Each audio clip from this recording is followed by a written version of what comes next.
Boom! Good morning and welcome back to Mornings in the Lab with Keith, John, and friends. This is your live morning show for, we're live. Get up, get after it, get that dancing. I know you're out there, Sullivan. This is your live morning show for real talk, motivating content, and entertaining conversation. We start the day with a dance. Yes, baby, we help men start their day right with laughter, insight, and accountability. Oh, yeah. This show helped me stop my addiction to food. True story. We're going to keep it fast. We're going to keep it fun. We're going to keep it useful so you can win your morning and carry that momentum into business, fitness. Oh, yeah, baby, and family. Hey, listen, before we get after it, I have an invitation for you, and it goes just like this. Hit the like, hit the subscribe. And if you're really eager and if you're really a keener, like the nation, I encourage you to get out there and get into the comments. We got Matt Rouff out there on the vertical side of things. We got Melissa out there, producer Melissa out there. We got Raheem out there. We got Maddie out there, the host of Kindness Rising, 7:30 Eastern Time. The guy woke up in college dressed like a baby. Yeah, true story. Go check that out, 7:30 Eastern Time. He's got a little story there that I would encourage you to go back and listen to. Hey, guys, this is an R-rated experience. Sometimes it's it's fucking X-rated. Yeah, so if there are kids in the room, I'm sorry, I've just offended them. Yeah, that's the kind of show we have here. And this good morning, Holroyd, the resident train dude, the OG, Adam Holroyd in the show here today. And guys, don't hit the snooze button. You're 9 minutes behind the guy who doesn't. That is a mantra we have here on the show. No snooze mornings in the lab. Hey, what's up ahead here today, guys? In the morning loop, the Friday of the loop, the spiral, as Maddie calls it. We're kicking off with a myth-busting, wardrobe-saving gem. Hey, guys, how often do you wash your denim? Sullivan, how often do you wash your jeans? Holroyd, how often do you wash your jeans? Yeah, is it once every year, once a week? Well, we got something we're going to put on the table here today. And then we're going to see what's happening around the world. Yep, true story. AI agents, new study says we're completing less than 3% of remote work tasks. Robot interns are around the corner. Hey, space nerds, we've been talking about this for a while. Maybe there's a UFO coming to get us. Yeah. Threads, you guys know that platform that Zuckerberg launched to compete with X? Well, Threads is rolling out some new features that might appeal to some of you. Yeah. And does Coco help sedentary desk life, or should you just get your ass up and get going? Hey, we're going to talk barbell back squats today with Marty. Marty's got a question about that with Johnny. And Sony is shipping video authenticity tech for cameras, huge for creators fighting the deep fake fatigue. And then we're going to chew a big brain teaser from the UBC researchers claiming, oh, Melissa, you've wrecked my morning. Apparently, we're not living in a simulation. What? This show is based on a simulation. Yeah. Hey, then we're going to go in when we get into the big conversation today. We're going to go all in on identity with the second identity. 90 days, maybe 100 days to your next chapter without burning the first. And this is for the man building a new playbook without nuking his current life. Guys, I've been there. I am there. I know Matty Rouff is there. Been there. You know, you're rebuilding. You wake up in your 40s, your 50s. You're like, all right, next chapter, up next. Let's go. Let's get after it. Let's go and do what I got to do. We're going to map the first 3 moves. Deep dive, the no spending mornings challenge. Hey, what could you give up in the morning that would make you richer next month? Yeah, just think it out loud. We talked a little bit about this last week. Like, if you gave up a coffee a day, would you save yourself a couple extra $100? Right? Hey, maybe if you save yourself an extra couple $100, you can put it towards some AI tools that can help you get some productivity, help you start a side hustle, help you start a new business. I don't know. Just thinking out loud here. Hey, quick reset with the self-scan, the 10-second itch test. Itch. Yeah, that reveals your stress level. And then we're going to get into some topics in the morning, focus around work from home. And then, of course, our very own, I just love saying that, our very own Maya Reyes. Going to get us into the community. On the community corner, we're going to spotlight some stories from YouTube, LinkedIn, and Substack this morning in the lab on Mornings in the Lab with Keith, John, and friends. But before we do that, Nation. Hey, Nation, where are you at? Because the morning loop, baby, it starts right now. Keith, John, crew, good to see you all. Welcome to the Friday Loop Nation. So, Mr. Andersen? John AI paid us a visit last night. Dude throws a good party. True motherfucking story. We'll share the evidence later. Community. How often do you wash your jeans? They say regular washing isn't the answer. Again with the elusive they. It is what it is, man. All right, fellas, let's get this show started. Let's go.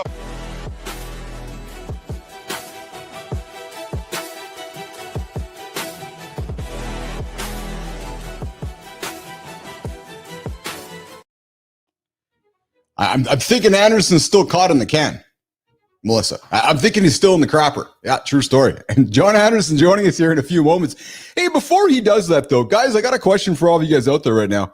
Sullivan, Holroyd, even Maddie. Maddie, I was listening to your show this morning, and I'm really kind of troubled, actually, by the way you guys all speak. Yeah. True motherfucking story. Hollow. How do you spell hollow, Maddie? How do you spell hollow, Adam? Is it HOLLOW or is it HALLOW? Neiman, how do you spell hollow? Is it? I think it's HOLLOW, right? I think that's how it's spelled. I believe the word hollow, like as in hollow the ground, is HOLLOW. Could we agree on that, Neiman? Hands up, we agree on that? Yeah, we agree, 100%. Exactly. So then why, Neiman, why do all my American friends, I love them all, love them to pieces, actually. I'm one of the Canadian guys who love my American friends. Why do you guys are so determined to say, Neiman, Halloween? I'm just wondering. That's the question for the fucking day today. We're going to put that on LinkedIn, all the platforms. You guys are all saying it wrong. Look at the spelling. Halloween, not Hollow-een. Come on, Roofy, lead the charge, man. Holroyd, lead the charge, brother. There's no H-O. I see Andersen's joining here. I think Andersen's got his headphones in. I think he's gonna have to join this debate here because I know he always chastises me for my how I say mum. But I'm just saying, man, hallow. It's I don't know, man. You guys might need to go to some spelling / enunciation classes. Because last time I checked, it is Halloween today. Yeah, it's Candy Day. It's actually National Peanut Butter and Chocolate in the Jar Day today. Johnny, Halloween or Halloween? Yeah, that's a good one. There's not that big of a difference in Halloween. I've heard it both ways. Brother. It's not like a mom and a mum. Oh, that's too big of a separation. Brother, listen. I'm just saying that Halloween and Halloween is like far left and middle. Mom and mum, it's too far apart. There's nothing in the middle. What farm was that? Like if you said, is it Halloween or Halloween? Okay, now we got a mum comparison. Well, so you guys, I'm telling you, man. See, there you go. Yeah. Damn, Keith, Halloween and your least disguise today. Yes, that's true. McCullen, do you say Halloween or Halloween? I was listening to the Roofy show this morning, and he's just spewing off on just being hollow. I'm like, Maddie, it's Halloween, not Halloween. Must be I would definitely get rid of the hollow part. That lends itself to not something that's Yeah, for sure. Yeah. How are you, brother? How is let's go through a little daily roundup. How was your daily roundup? How was your last 22 hours of the Spiral? I love Matt renamed our loop the Spiral. How's it been? Man, I had a ripping nap yesterday. It was like 3 hours. Dude, we're supposed to only nap for 15 minutes. You got into deep REM sleep. I was like, I'm definitely catching up here a little bit. For sure. My sleep was for whatever reason, it's like I get. What you get, it almost reminded me of like the end of a bodybuilding competition. Yeah. You're not sleeping much. You're sleeping, but you're not sleeping because you get so wound up. It's like your metabolism is going so fast and so hard because you're trying to burn everything off you. Yeah. What's that? You're banging your body for a long time, right? Mentally and physically, right? The last 6 weeks of a bodybuilding show is not fucking healthy. There's nothing healthy about the last 6 weeks of a bodybuilding. You spend point blank period, eh? You spend months trying to get your body, detoxed and trying to get it back to normal. And yeah. so what happens is you're asleep, but you're not really sleeping. And that's kind of what started to happen. Like I wasn't really falling asleep in my naps. And I feel like now that I'm in this where I'm actually starting to sleep again, I'm like, fuck, I know this. I've been here plenty of times. Yeah. I just got myself so wound up between, it was starting the new business. Then it was like all in like a 30-day period. We had that issue with GoDaddy and our URL. Yeah. We had Instagram coming at me. Yeah. And it was like a month of high stress, right? Then I had there was a supply chain issue. Oh man. And then I was like, okay, well now I'm going vertical. So I started another business, which is all exciting shit, but it's kind of like a bodybuilding show. It's fucking it's getting closer. It's exciting. You don't realize how fucked up you are. Let me demonstrate how bad it can be. So I had finished a contest and I get home. Can't remember, I was on the East Coast, get home. And like the next, probably, I don't know. I really laid low for the next couple of weeks, trying to had my gym, but I was, still popping in there, but not doing too much. And I would go get my girls from school. And, sometimes you're like, hey, daddy, let's go do this. No problem. That's what I'm I was last 6 weeks I've been kind of absent. That's what I'm here for. Yeah. Like from our house to the gym to their school, you don't have to get on the freeway. I was fucking with our own little bubble universe, right? So we're going somewhere that we'd want to get on the freeway.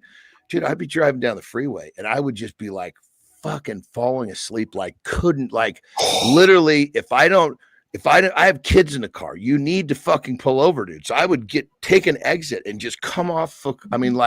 Sometimes just get to the first residential street where I could park and just fucking, and my kids would sit there while I slept like 10 minutes. No shit. Oh, dude, it was unbelievable. They were like, Daddy, do you have to fall asleep again? Yes, I do. I'm sorry.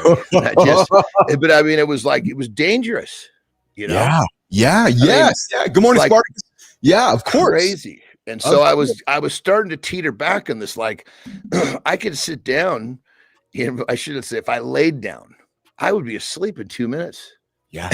Well, so that was me last night, man. I'm so proud of myself. I got to pat myself on my shoulders here. I was quite disciplined with my good morning, Spartacus. Yeah, bad day for the kids down there with the hurricane down south. Yeah, I guess so. Yeah, Hurricane Melissa making their way through the south, just the edge of on the Caribbean there. Trashed a bunch of people in Jamaica and the Bahamas.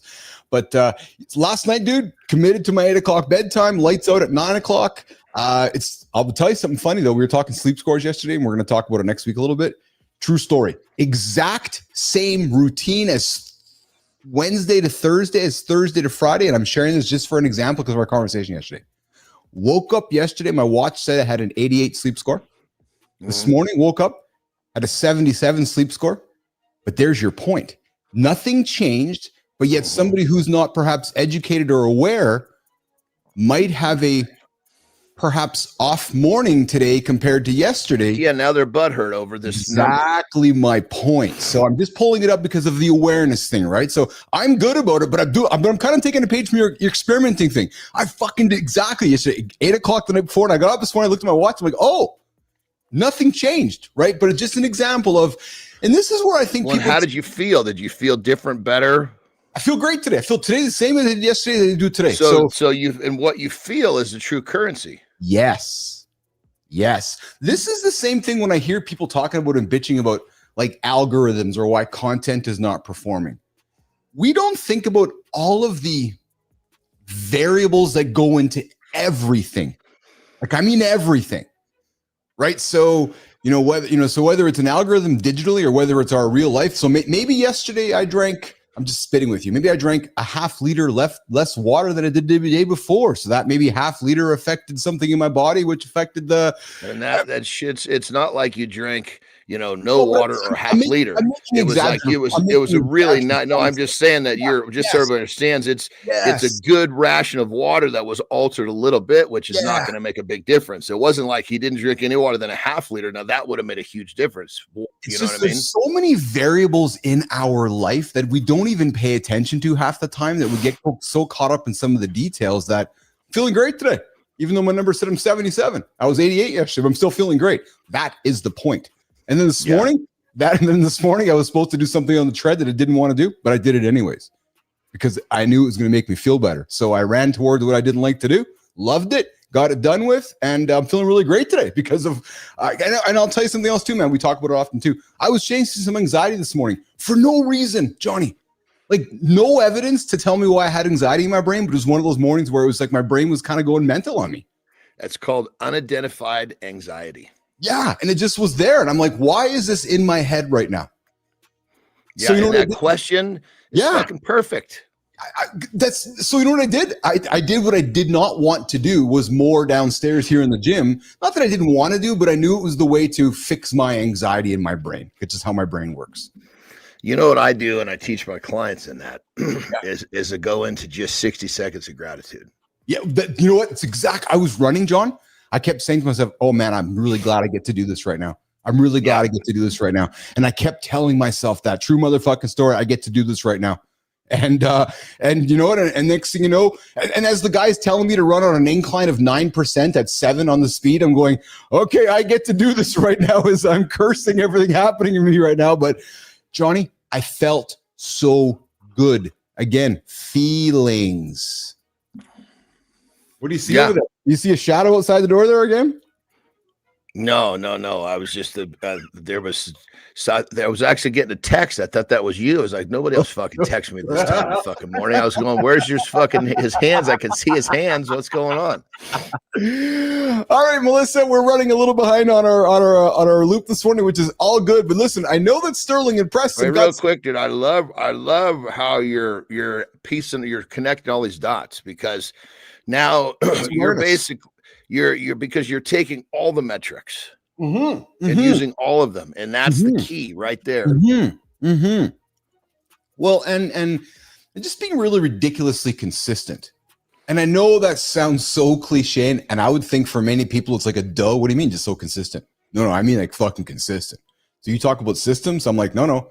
At 8 o'clock, clock's at 9 o'clock. Have my coffee at this time. Like just these milestones through my day. Dude, and they're all fucking great learning experiences. They're all great learning experiences. I'll tell you what it's also helped me do, and this is the power of this show. Matt and I were talking about it yesterday as we continue to sell this thing. Like this show is fixing my food addictions and food challenges at night. I'm working hard on it, man, because after that 7-8 o'clock hour, I start fucking searching in the kitchen. So I'm saying to myself, go to fucking bed, you stupid son of a bitch, because if you don't go to bed, you're going to make bad decisions. Simple as that.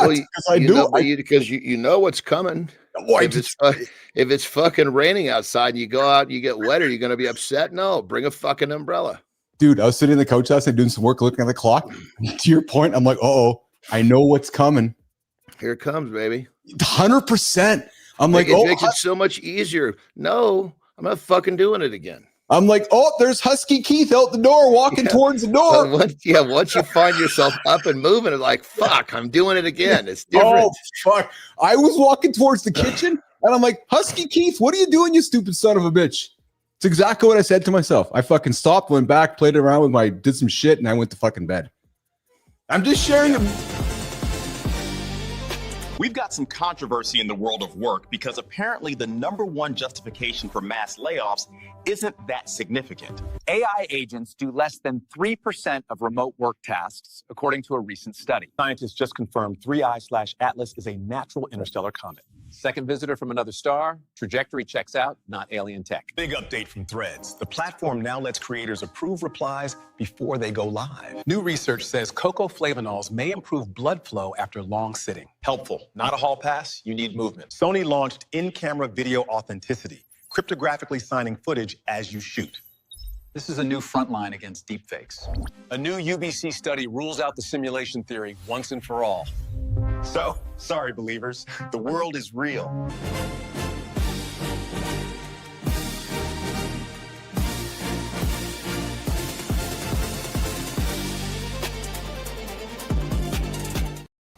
We got producer Melissa on the buttons today. Well done. That was fucking great. They cut us off. They're like, they're done. Awesome. Production just turned the lights on us, dude. Dude, I've been there before, man.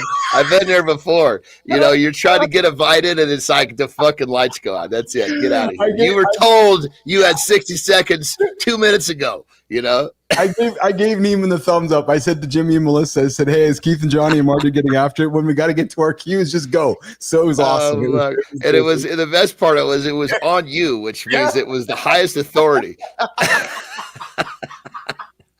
love it, Marty. What's going on, brother? What's going on, man? Nothing much. Just another day, man. Happy to have you here in the lab. Guys, I see all your comments out there. I'm going to get to some of them in a second. Marty, it is a special day on the calendar today for children. Tell me how you say today's day. Halloween. Pardon me?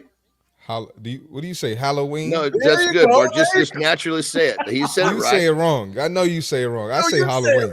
Actually, you do say it right, Marty. I will say. I think Roofy was the one saying it wrong, wasn't he? I was teasing Roofy says hollow. Oh yeah, Roofy's a hollow. I told Roofy to get his ass in the show here today, so he might join us. We'll see if Roofy joins the show here today. But yeah, he's all about the Halloween. But it might be a New York thing, Marty. Don't hold it against him. Oh yeah, he's from New York. Yeah, that could be. That could be. I know Roofy's coming around, dude. He wouldn't say hollow like nothing there. He's getting too good at understanding what his words mean. Roofy's awesome, man. Roofy is so committed to this thing. Gets up, gets after, gets in front of the camera, and he's a spitting example of there's many men out there that are wanting to get out of the audience onto the stage, right? And he's doing it, and this morning commitment's changed his life, right? Because he's like, okay, I got this morning show. I got to make some better decisions at night. And Marty, we were talking before you showed up here. Like last night, I found Husky Keith walking towards the kitchen last night, and I was like, Husky Keith, get your fat ass to bed so you don't make stupid decisions. So I went to bed. Back to what you said about Roofy, brother. Yeah, I think just so everybody understands that let's fucking peel that onion way back. Yeah. What he did was he committed to do something every Monday through Friday. Yeah, that was difficult. Yes. And it's changing his fucking life. Yes. And you know what the thing is, Johnny, what I love about it? It actually has nothing to do, and here's what I think people are missing. It has nothing to do with you guys. Like actually. And I love you guys, but Matt's life is changing because he's got this commitment. He's got a commitment to time. He's seeing his life improve. He's helping other people out there. And he's like, all right, yeah, this is good. It's good for me. If it's good for me, it's good for you. Right? This is why I'm addicted to doing the shit that most people want to do. You and me both, man. I love it. I love it. Marty, how was your last 24 hours? Before I get into some news conversation, tell me what the last 24 hours of your life. I saw Detective Marty yesterday stumbling around the internets. Oh yeah, Detective Marty is making a comeback. Yeah, he'll be back next week. He's ready. And I saw you having a little. I gotta check him out, man. Johnny, you'll love it. Adam Howard on Instagram. Yeah. Okay. It's funny, man. It's funny. Hey, so let's get into some of the news happening in the world. We'll throw some stuff on the table here so we all can go through the day a little bit educated if we end up in a conversation and somebody like, hey, did you hear that? You're like, yeah, I heard Billis talk about that on the show this morning. Hey, guys, we're all on Threads. I'm on Threads. Marty, you're on Threads. Johnny, I know you're on Threads. So let's talk business for a few minutes. Well, so Threads has added something that, John, might be helpful for your team and Marty, you as well. They're adding approving to replies. So when you post something on Threads, and Keith is going to reply to it publicly, you can approve whether you like my reply or not. So basically moderating the content, right? So good, man, there's no, you can say whatever the fuck you want. That's part of what makes the algorithm work. Yeah. I mean, if Marty did that, he wouldn't have a channel. His channel's all about bringing in the page. No, you're right. Listen, I'm with you too, brother. You're right. I just don't try to provoke them. They come without me trying to provoke them. We got the same thing going on. So how do you feel about that, Keith? I kind of want people. I want people to say what they want to say. You know. I agree with you. I'm a fan of free speech. I'm a fan of people expressing themselves, and I just think the moment you start putting rules and limits, it just starts to have a whole host of problems. I understand why, though. I understand on that level. I got my whole team. We all look for this. Yeah. So there's the guys that come in, they shit talk, and they write a sentence or maybe a little thing like this. Yeah. Then there's a fucking guy that comes in, he writes something like this. Yes. It's this fucking well thought, highly edited piece. Okay. Just like fucking deep, doom and gloom. And I'm like, okay, this motherfucker commits way too much time and too much of his life. We need to let him go do that to somebody else. So block him. That's I don't want, because you know what I mean? If it's some talk a little smack and move on, but those are the dudes like, holy shit, that must have taken an hour. Yeah. You know what I mean? If someone's going to commit that time and energy to that, that's a tie. That's not a fight I want to play with. You know, you win. You win. And I'm just going to block you. I'll block you. Go do it to someone else, because those are the guys that you know that will report you and do a bunch of fucking goofy shit that's it's not true. Yeah. Oh, 100%. Marty, you gonna say something? No, I was gonna say those guys come back on another page. They start watching everything you do.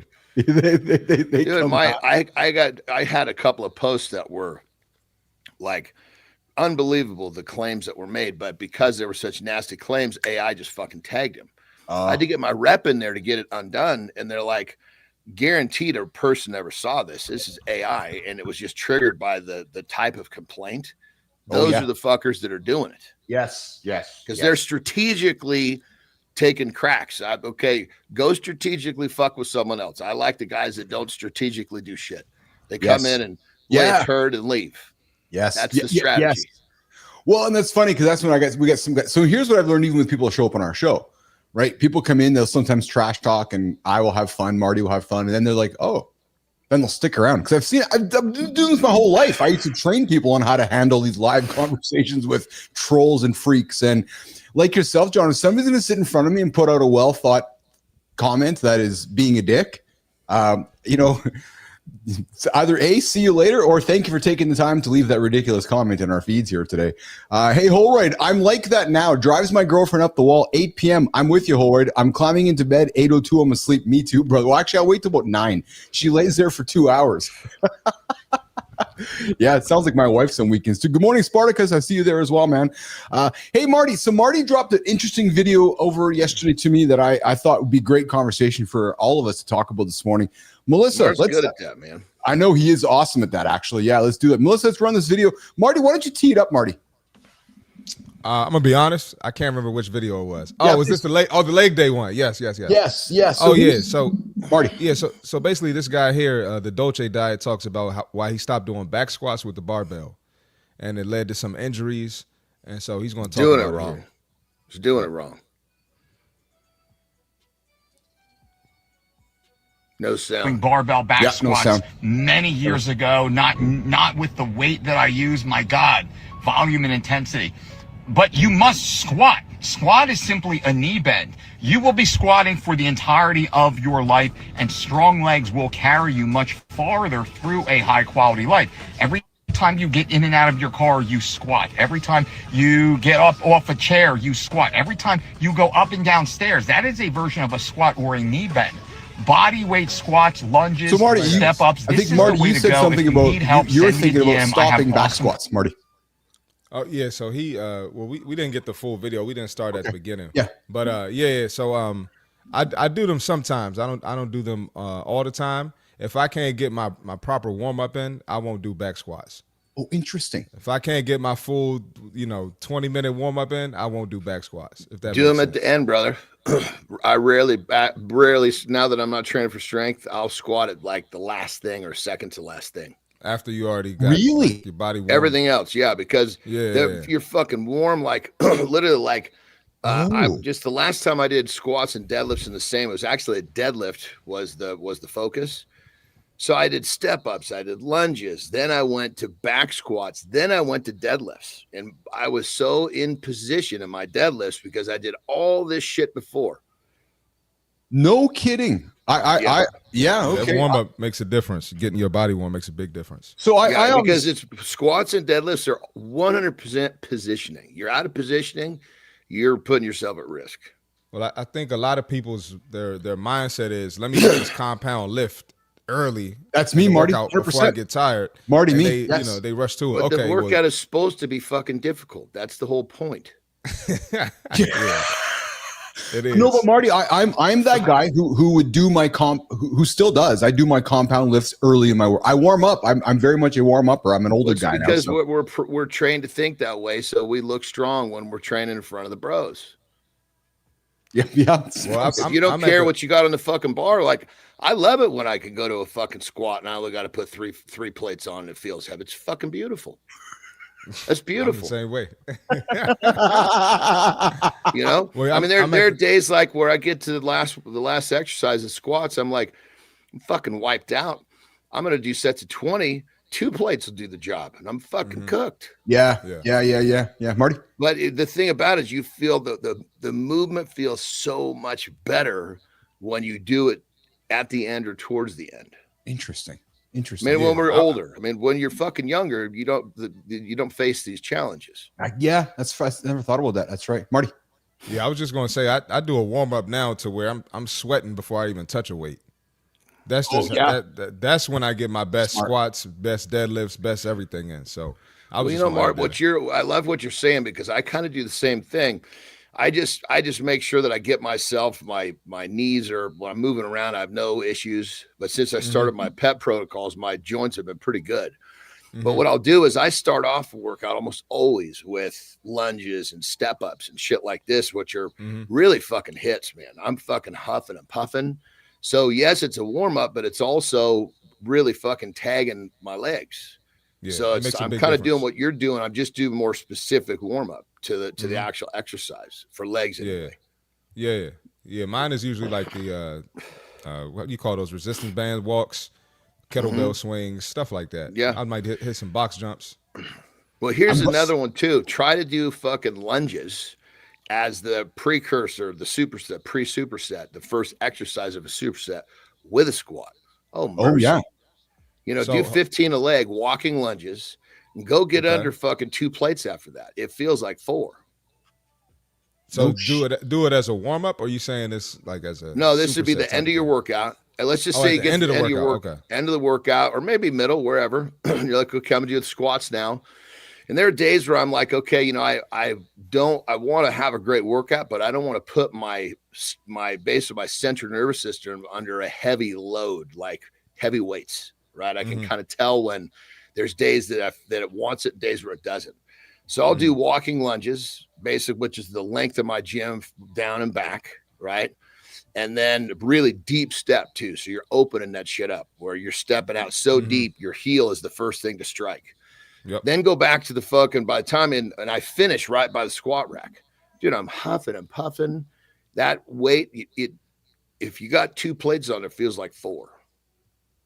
All right, I'm gonna try. Fucking kill it. Try it today. And your ass is already on fire, which means that thing starts to burn like a mother. And who doesn't want that ass building up?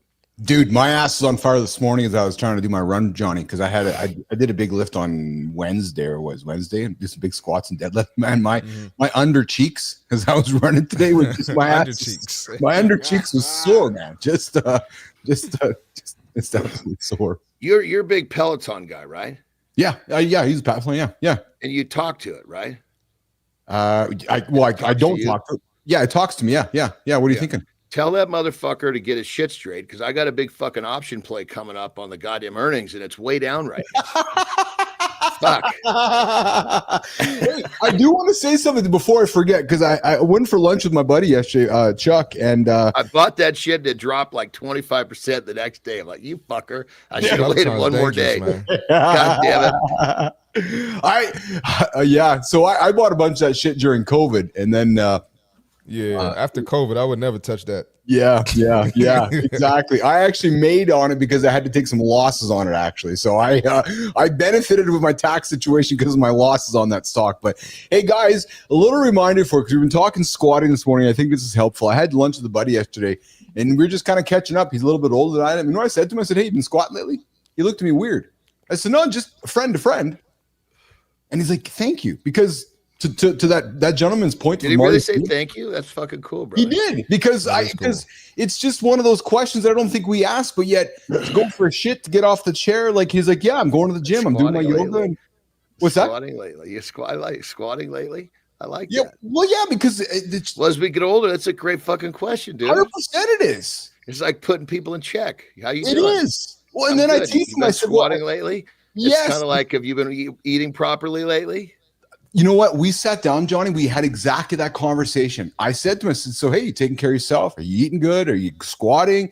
And he was looking at me like I was like almost like interrogating him. I'm like, no, man, just brother to brother love here. That, it's important to have this awareness. I care about you. This is That's what exactly we want to make what I sure said. you're doing your shit. When I took a page from you, I said, because Chuck, you don't strike me as an average man.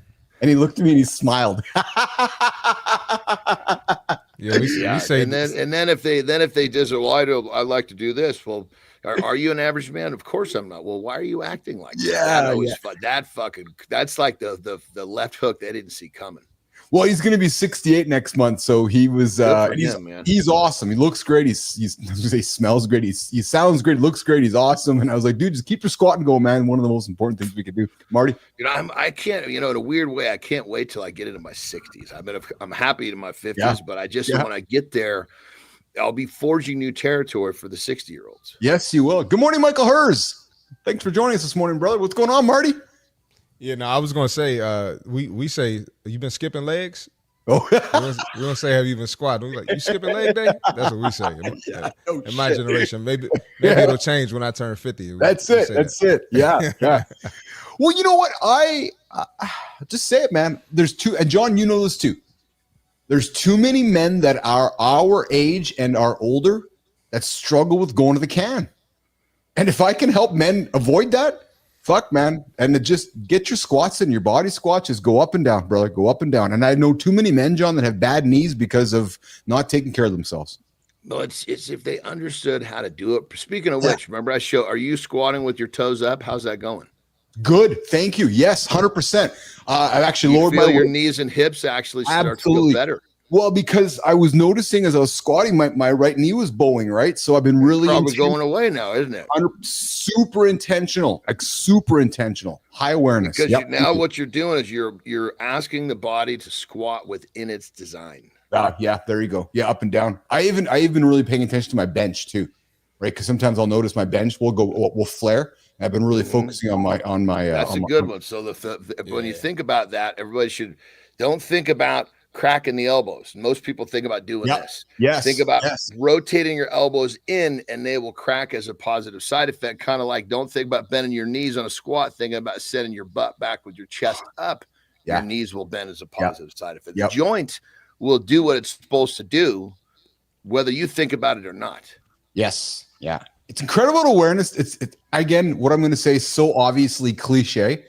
But man, is it incredible what awareness does when you're in the moment. Especially if you know what to be intentional about. Yes. Right. And to tell you, man, when you guys, and Marty, I'm going to say this to you, brother, when you're in your 30s, you have this kind of awareness. We're like, okay, I guess I'm supposed to do it this way. I don't know. It's just there's that perhaps maturity that comes along the way. Hey, Johnny, Marty, how often do you guys wash your denim? What? Your denim, your jeans. Yeah. Well, first off, I haven't washed anything in forever. We moved into this fucking house. We got all new appliances when we remodeled it. Yes. A buddy of mine was like, hey, I need to do some laundry. Yeah, go ahead. It's in there. Well, how do I use it? Fuck, I don't know. I've never turned those on before. So, look at Marty, dude. I know. I love it. I love it, man. I know. I know fucking idea, dude. Read the fucking buttons. That's what I told him. Marty, how often do you wash your denim? I mean, I rarely wear jeans, but I would have to say once every couple months, just because I rarely wear them. So I used to wear a lot of denim. I don't wear much denim anymore. I generally wear my athletic wear for the most part, but there's so not this they who says they, experts in the denim industry suggest to us that so it's funny because we were talking about this yesterday. I thought it was 8 to 10 years. Huh? That you don't wash fucking denim? Yeah. That's gonna fucking be some smelly shit if you wear it often. That's some Canadian shit. Well, I was that guy. I bought some salvage denim and I put it in the freezer because apparently that's where it was Yes, Marty. Well, are you talking about fucking a pair of drawers? What are you talking about when you say buying denim? What are we doing here? You like just buying sheets of denim and folding it up and putting it away, or did you buy a jacket or a fucking pair of jeans? What define denim? Like a pair of jeans. I had a pair of jeans. They're raw salvage denim, and I was when I bought them. You didn't fucking wash them for 12 years. It was actually 8. What is wrong with you? Hold on. This was back when you lived on the fucking funny farm, wasn't it? No, I just come on, man. Those weirdos fucking love the smell of dirty denim. That's why you didn't do it. It was salvage denim, and it was said don't wash them. So, Jesus Christ, so Marty, they were somebody else's drawers and he didn't wash them. no. Good night. It just keeps getting worse. Yeah, this. Are you surprised at this point? This is the funny farm era, dude. You can deny it all you want. Yeah, Roofy, help me out, Roofy. No, Roofy's I don't know. I'm wondering if you have any silly rashes you need to deal with at this point. I don't know what's happening. So apparently Levi's and the clothing industry suggests that it's actually 8 to 10 wears you in between washing your denim, not years. And you just didn't fucking wear them that often for 8 years. No, I wore them often, Johnny, because I didn't want. You're fucking missing the boat, dude. This is the weird shit, dude. Believe me, I learned this in the last 24 hours. Melissa and I had a laugh yesterday because I'm like, I thought it was years. She's like, no, it's wears. Like, did these things didn't smell? Yeah. How old were you? No smell. I was in my 30s, growing ICUC. Oh. Jesus Christ! And somehow people want. Okay, all right. So, he was focused on ICU, guys. That was his focus. It just shows you anybody can do it. It's amazing. Even the segment didn't go as well as I was expecting the segment to go. If Keith can do it, anybody can do it. but understand, I'm sure the shit can go that long. It's like when they fucking make. I don't think it can. It's like they make a show about a fucking Toyota and it can go 60,000 miles without oil change. They don't fucking want you to do that. They just tell you it's possible. Them jeans were spoiled. You know what I mean? I still have those jeans. I'm bringing him to Monday's show.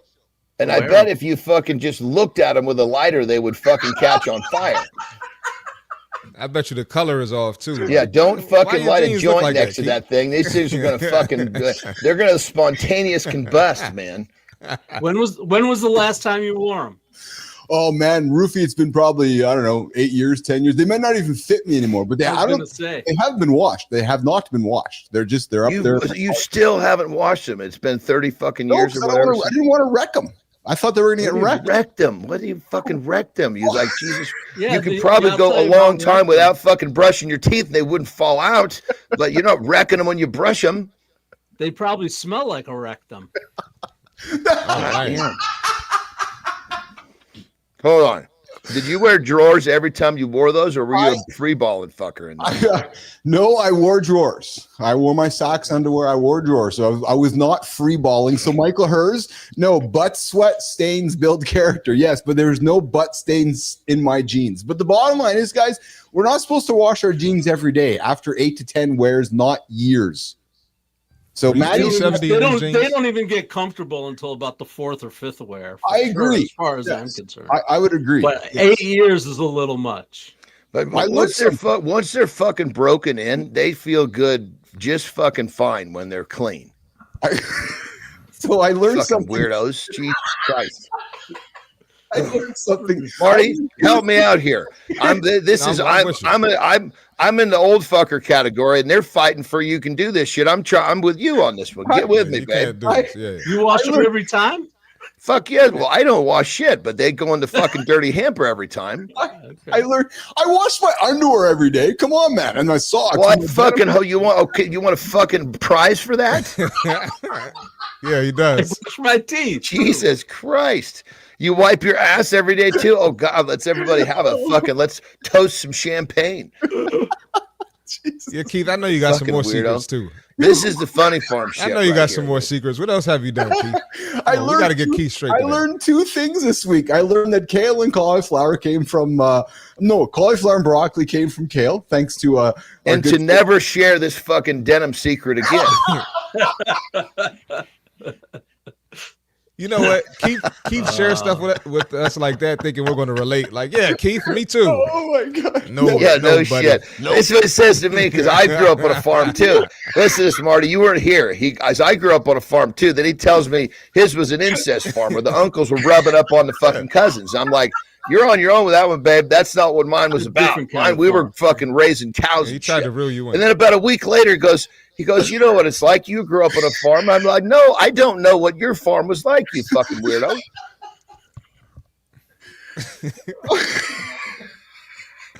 Jesus Christ. Yeah, Keith, you think that everybody lives on a farm's got an uncle trying to rub him. Yeah, man. Oh my Keith, God. You got us here for a reason, man. This is the best, man. So guys, wash your Oh, good morning. Is Melissa going to say after this show, John must have had some sleep? Oh my God. Yeah, so we know Johnny didn't take the cannabis pill last night, so we know he got some good sleep last night. Hey, is cocoa the cure for too much sitting? A University of Birmingham study, Matt, found that drinking cocoa like chocolate cocoa. Yeah, rich in flavonoids can help maintain blood vessel function during extended sitting. I don't know if I like this because we're giving men an excuse to actually still sit. So maybe this is not the right solution. Yeah, no, we could be using this for a better purpose. I agree. Yeah, yes. So men, ignore what I'm saying right now because this is giving you an excuse to sit, but we don't stand for that. Yeah, get up, guys. You know, Terry actually has some cocoa. It's just a scoop that she likes me to put into some sort of a drink every day. I think for this reason. Oh, really? I think so. Yeah, she said it's like she says it does sit similar to the beetroot. Okay. Powder. Okay. It's like a VO2 thing. Yeah. Okay. Well, and a little bit of news coming up for that's going to burst Keith and John's bubble. But a team led by Dr. Mira Faisal at the University of BC, Johnny, I'm sorry to say this, man, going to wreck our life now. Mathematically proven that the universe cannot be a computer simulation. Why is that going to bother me? Because you and I have been debating whether it's a simulation we're living in.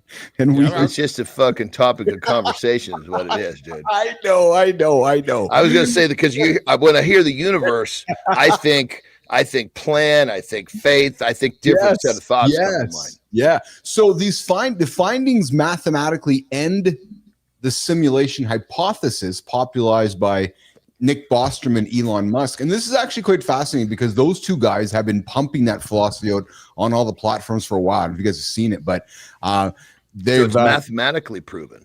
Yeah. So using Gödel's incompleteness theorem, the team joined by physicist Lawrence Cross demonstrated that non-algorithmic understanding governs the universe, meaning there's no algorithm can capture all aspects of physical reality. But what's interesting about this, if I take a page out of Dr. Petrocelli, he's like, scientists were all competitive. So these guys are saying X. There's probably a couple of other dudes out there that are competing going, we're going to go and defeat that theory. So anyways, check this out. I had an 8th grade teacher, algebra teacher named Mr. Ball. Really fucking weird dude. Had the full blown comb over, like all the way from the back. The wind would come and look like a fucking flap like this, right? Yeah. Anyway, but he was like really, he just was total. He loved what he did, like loved math, and he would even like kind of send these formulas home. Like if you have your parents really like math, show them this. And you're like, okay, But obviously, my stepdad, he was a computer, a chemical engineer, so it was all about math. So I showed him, and he's like, oh, he could see that the guy was speaking a certain language, right? So he wrote something out, and he goes, bring this back to him, see what he says. So I hand it to Mr. Ball. Mr. Ball looks at it for about 60 seconds, looks back up at me and goes, where did you get this? Because what it had done is it had proven mathematically how 0 and 1 are equal, which supposedly is quite difficult. Mr. Ball, the weird guy. Yeah. The way you just described it, though, Spartacus. I'm laughing at Spartacus. Like the way you introduced him.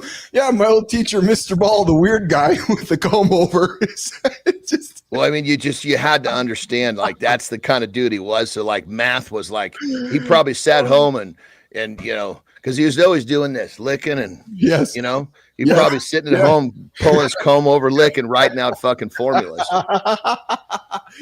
But just to go to your point, math is like crazy powerful if you get into that different realm. Oh, 100%. Yeah, absolutely. Most of us don't have a fucking clue. No. Oh shit, no. No. All right, so we've been talking about this one for a while there, Marty, Maddie, Johnny, about this apparently unidentified object flying towards Earth. And John, you can tell Terry, I know Terry thinks about this as well, like I do, that this interstellar object that we were thinking was this unidentified object that's going to be alien and attack the Earth is actually just a comet. So there you go, John. Define comet, just so everybody understands comet. Yeah, so it's a classic comet behavior with all like a dust tail, the gassing. It's the stars. It all comes together, right? Let's do this. Hey, Grok, can you give us a full definition of a comet? Grok.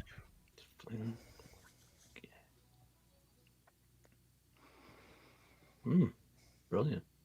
No, not. I gotta. But a comet could crash into the Earth and fuck us up, like kill us all. Yeah. Hey, Grok, can you define a comet for us? A comet. Grok, comet.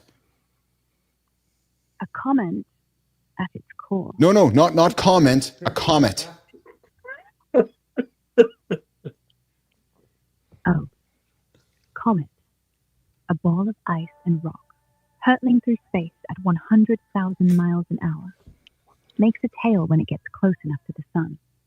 So far, we've only ever found 2 that weren't born here. Third one just got confirmed. So if you look up and see a bright streak, that's not God yelling at you. Just nature.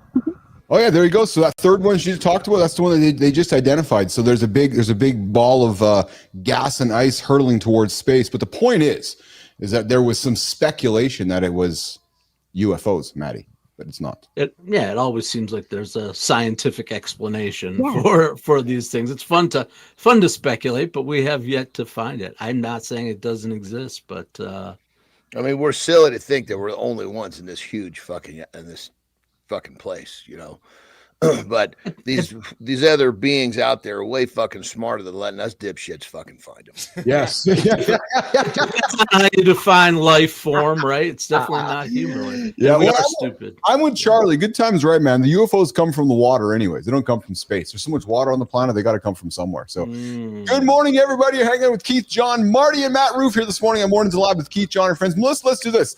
Let's do a lifestyle tip with John Andersen. We'll do a reset on hour 2, and we'll come back and get into our big topics here today. We got the no spend morning challenge. We got a few of the big ones to put on the table here today. The 90-day, if you're stuck in life, we're going to have a conversation about your identity.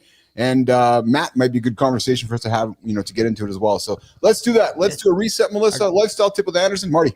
Dude, crazy. You just literally took my lifestyle tip, what we're going to talk about next. That's crazy. Well, Marty, you figured it out, Johnny. Yeah, I got to rock and roll. I'll see y'all Monday, man. Have a great loop, brother. Good to see you, all right, Marty. Happy Hollow-een. Oh, come on, let's go. We're going to do this. Let's party. If you're happy and you know it, clap your hands. If you're happy and you know it, and you really want to show it.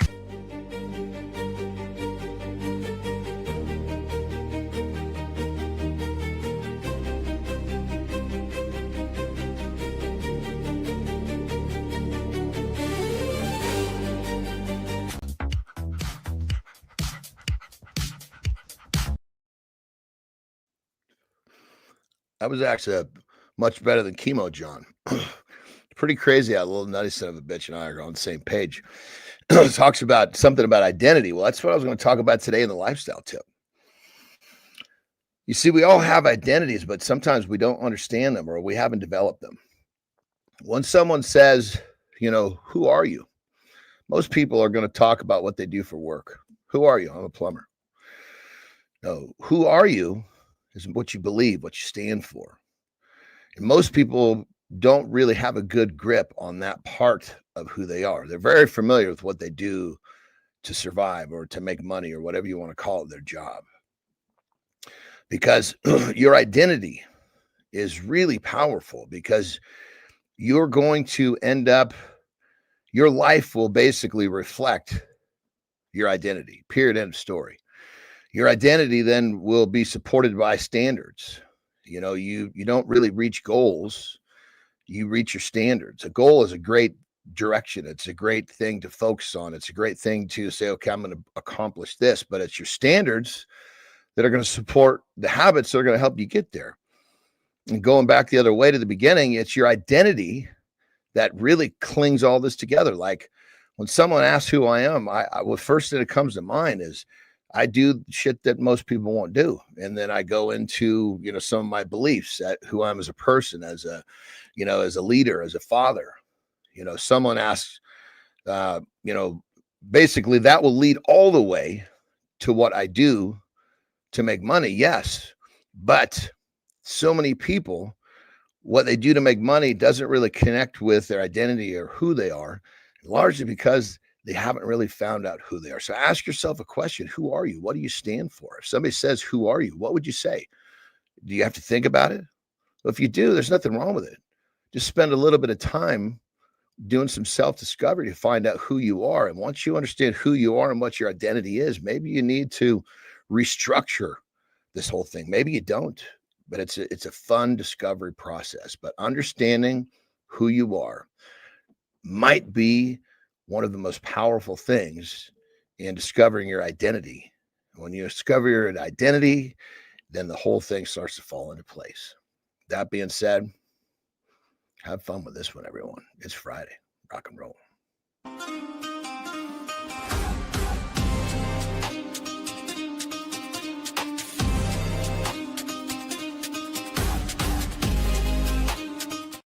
Good morning. Good morning. Good morning, everybody. The swap cameras there. Boop, boop. There we go. There we go. Hey, listen. We had a big conversation in hour one about how often you wash your jeans. Yes, denim. It's not 8 years. Apparently. You don't know what I'm talking about? Go back, listen to the first hour. A lot of fun happening. Mornings in the lab with Keith, John, and friends. We got Maddie here today. We have Marty here today. We got a whole gang here in the comments having a lot of fun during the first morning loop, the first 40 some odd minutes of the show here today. A lot of getting up and getting after it. Hey, some of the things we talked about. If you are a Threads user on the platform, you can now approve replies. We talked about whether Coco is a way to help you with sitting too much, but the reality is we want you to get up, get off your ass anyways. We talked barbell back squats, and we talked about the comet up in the sky that is not a UFO, it's actually a comet. All right, we got Maddie here, we got Johnny here. We're going to get into a conversation this morning around identity and what we go through as men, women, folks, the second identity. We hit our 40s, we hit our 50s, and we're like, okay, I guess it's time to now maybe change, or it's time to find what's next. Matt, let's have a chat about identity today. I know, you and I have been talking about this a lot lately, just the idea of identity. And when you think about that, brother, playing off John's clip a little bit, what does it mean to you? Well, I think, what does it mean to me? I think it means obviously being as genuine to yourself to the point where you feel comfortable in your skin and that you are achieving your purpose. But what comes to me comes to mind when you're talking about new identity, as we get in this stage, for me, I just know one thing, that for a long time in my life, my identity was defined by what I thought the expectations of other people were of me, as opposed to where I'm at now, which is living my identity the way I'm choosing to live my identity. I've talked about this before. I'm on a career pivot after 30 years of corporate healthcare, hospital and health system world, where I honestly never felt like, I could play the game, but it was never the place where I wanted to be. And it led to turnover in jobs. It led to misery. It led to all kinds of things in my life. And since I've been on this little bit over a year-long journey of really focusing on my purpose, which I identified in a box of used stuff in my parents' garage, it's just changed. It's just changed who I am. I know I'm more comfortable in my skin. A year ago, I could never have gotten in front of a camera every day right now, as we're doing, because I wasn't comfortable with myself. I couldn't look myself in the camera. I couldn't look myself in the mirror. Yeah. So I don't know if that answered your question exactly, but that's where this, I'm at with that. Let's keep this going here, though. But what about, we both know a lot of men, women, people. I have been in this situation where you find yourself that you're in the middle of an identity. What I mean by that is that you're in your current situation, you're desiring a situation over there, and you're maybe kind of in that, I'll use the word, feeling stuck. Like, I'm getting the paycheck every 2 weeks, not really fulfilled, but it's got the paycheck, it's paying the bills, we're just kind of going through the motions, but I really want to go that direction. And I see, Charlie, I see your comments because I think you've been there. I've absolutely been there, right? How would you encourage somebody, Matt, that comes to you that says, hey, I'm in the middle of this identity right now? What would you say to somebody through your own experience? I mean, exactly. Through my own experience, I would say figure out how to lean into those things that that you're curious about, right? In terms of, well, about your own identity, what lights you up. It starts with paying attention to yourself, and where your interests are, as opposed to just living in that kind of numb, living with intention, right? I will tell you, my own story is probably not the best example in the world. First of all, I know that my story right now is one, starts with privilege. I've had the privilege to be able to not really have a full-time job over the past 6 months or so while I'm figuring this out. It's been a stress. I've had to make sacrifices and changes and challenges. We didn't go on summer vacations and, stuff like that.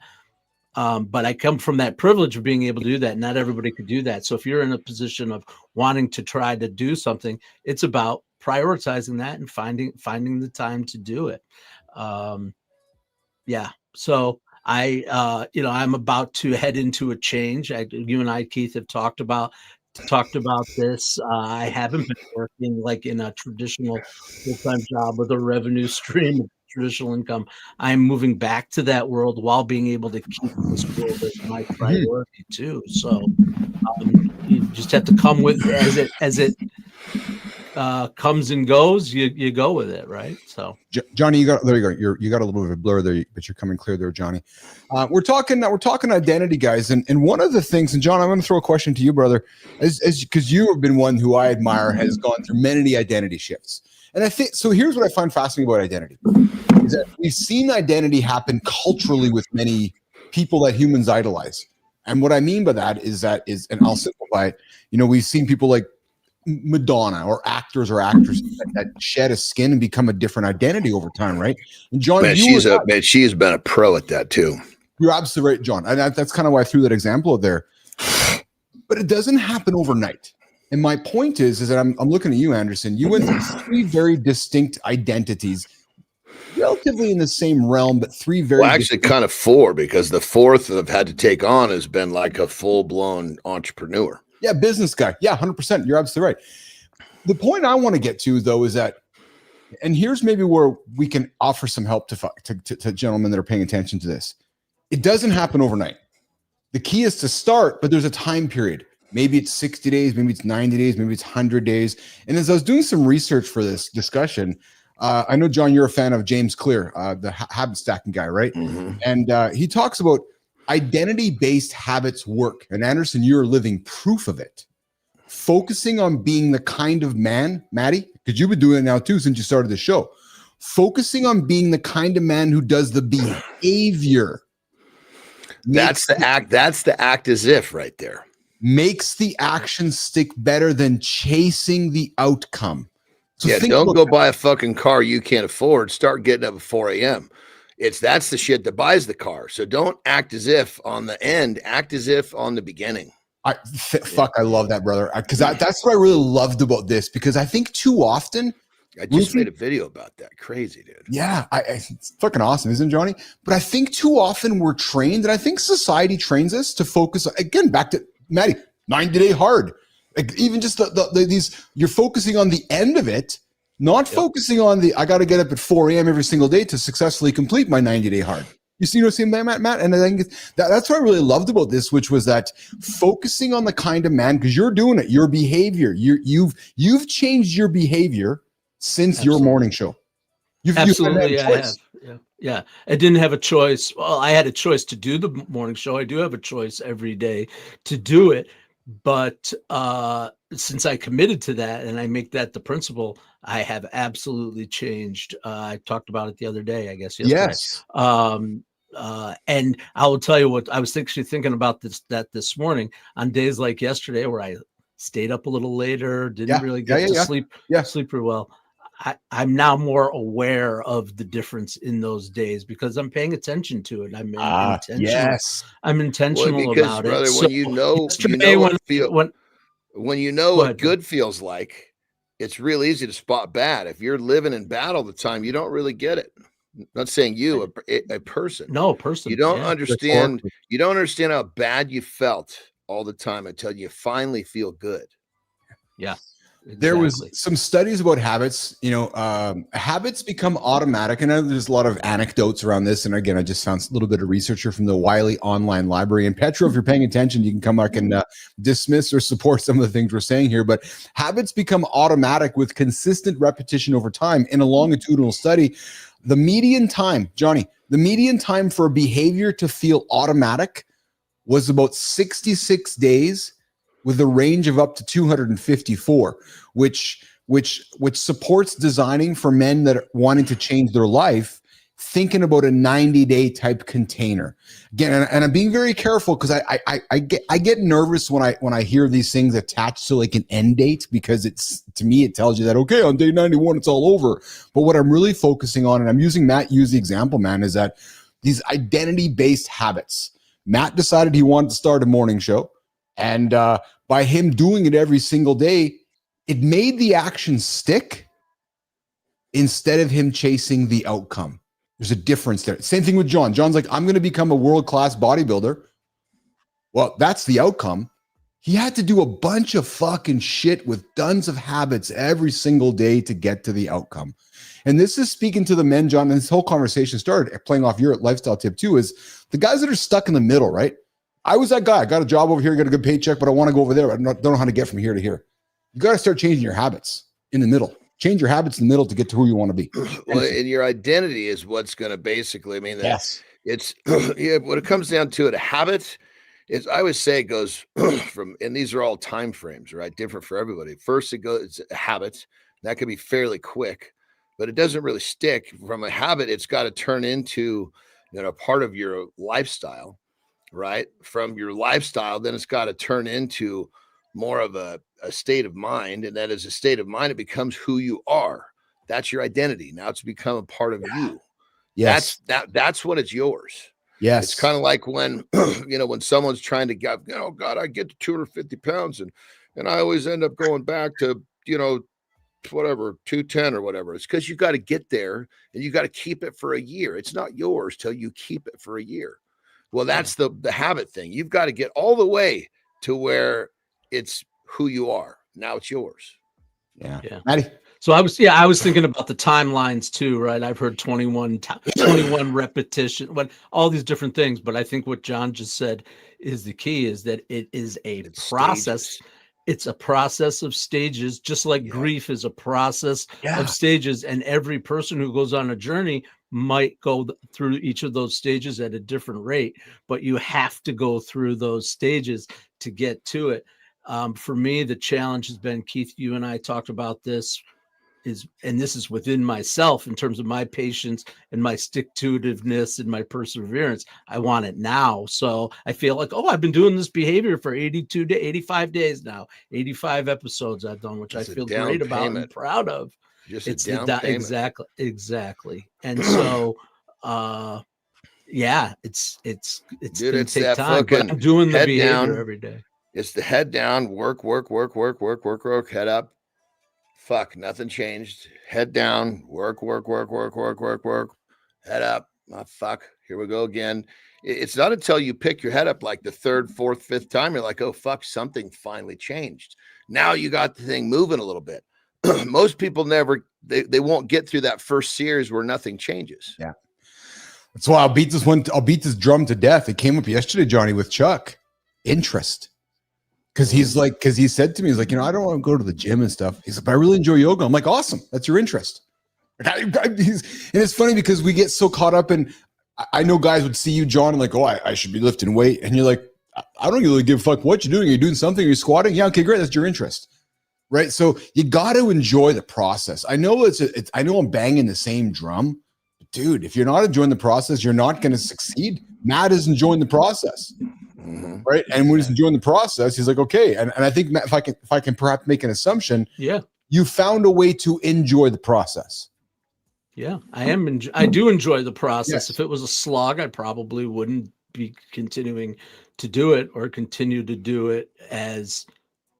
I mean, but let's talk about slog. It's become part of who I am right now. Let's talk about slog though, because a lot of folks might confuse slog, like the grind. What is slog? I know exactly, Johnny. Yeah, like that's what I want to get into that, because I think some folks, you don't want to do it, but you feel obligated to do it. It's like, oh, I gotta do this again. Blah, blah, that feeling, right? If that feeling comes around too often, then you avoid it because it feels painful. You have to fight through it sometimes, knowing that it feels the same way. Some people will avoid it. Big difference, because I'll tell you, when like you're talking, Matt, you're talking about going back to getting a job. I've never had one. Part of my side of the fence is fucking doing shit you don't want to do. And if you don't accept that, go get a job. Period. End of story. You don't exist on this side of the fence unless you're going to be ready to do a lot of shit you don't want to do. Now, once you get it to things fucking moving, it's fucking great. But even then, there's peaks and valleys of the whole fucking thing. And I'm talking about those types of things that you have to do, and you have to do over and over and over again. And 100%, I'm talking about the same shit, brother. And they exist everywhere. I mean, period. End of story. There's not a part of life they don't exist. I think that's why I think when we get into what we call as a grind, if we're not enjoying the process, we got to ask ourselves some tough questions, because it goes right back to interest again. And that's where I think I have been fortunate. I have chased my interests, and I don't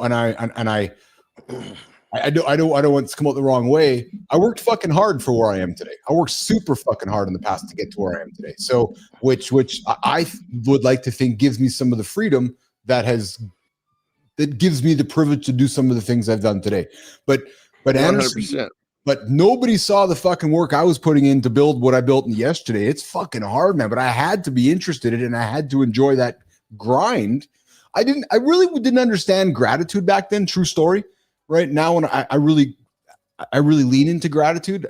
Yesterday was all about trying to make as much money as I could. I didn't fucking make cash, right? So, well, I think Matt, to kind of go back to what you're saying, I think I guess it would be there's the people who make a decision and the people who don't. Because when you make, this is part of the equation. It's kind of like when you get married. We are not going to get along all the time. Part of the equation is there's going to be difficulty. There's going to be fights. Yeah. But I'm going to work through it. And you make a decision, and the people that make a decision, they do it. And the people that don't, they get divorced. But I mean, I think when it comes down to the shit you're talking about every day, I mean, that's part of the formula of basically living outside the fucking rules, because it is fucking living inside the rules. It makes day-to-day life a little easier. Yes, but very, very unfulfilling. Yep. And it's doing those little things every day that will stop people from staying outside the rules. I would like to think I'm actually a great example of that. I don't have to do what I do every single day. I don't have to work. I don't have to put in 20 hours a day building this. But here's the other reality. Hold on. You're using that word wrong. Are you really working? Well, that's you're making my point, though. You're making my point is that Me not doing this would be a miserable, unhappy son of a bitch. Because to me, the opposite is not appealing at all. To me, the opposite is actually living to die. Like, so if I wasn't doing this right now, getting up with Andersen every single day, building this, and you, Matt, like, I would be listening, going, okay, I guess I'm just living to die. Like, this interest, this purpose, this goal, this magnitude of what we're building here, that's to me, this isn't work, John. You're absolutely right. That's living my life, and I love it. I absolutely love it. But the opposite, and you get to do it. You get to do it, right? It's the difference between I get to versus I have to. The opposite, though, is not appealing to me. There's nothing of that is appealing. But attached to get to, there's a lot of slog. Oh yes, thank you. 100%. And you have to fucking do that slog every fucking day, or this doesn't exist. Yeah, because the buck stops here. Yeah, well said. Well said. I'm curious about John Petrocelli. I'm curious about your comments, brother. But don't go public with your identity, goals, and intentions until you actually reach them. Goldwitzer et al. 2009. When intentions go public, does social reality widen the intention behavior gap? I'm curious about that because I have I got to just chime in on that real quick. And I say all the time, look, if you really fucking want something, you're not going to fucking spend time telling everybody you want it. You're just going to go do it. Do it. Yes. Although, though, so John, I'm going to play on that, though. I agree. Not so I did publicly declare my goals because it helped me as a human be accountable. Because so for me, I got up, went to work, but I got in front of the microphone and the camera and said, this is what I'm going to do. Because it was like me getting in front of talking about this show.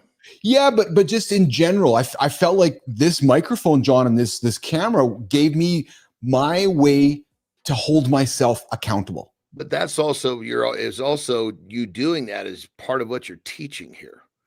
You're right. Did you run around for a year while you're planning this, telling everybody what you're going to do, or you just fucking do it?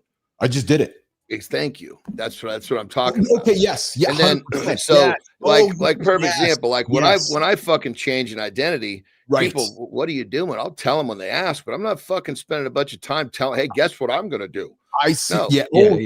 Fuck that. Yes. I think there's a difference between what I'm gonna do versus what I'm doing. Look at what I'm doing. This is what I'm doing and what my intention is. I think not even look at what I'm doing. It's if somebody wants to know, I'll tell you.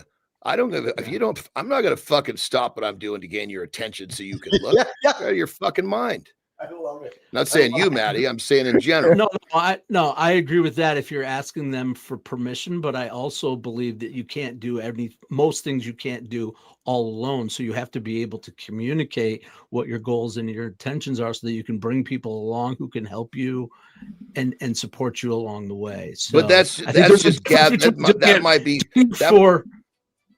be gathering your team. That might be gathering your team, running around fucking trying to tell her, guess what I'm going to do?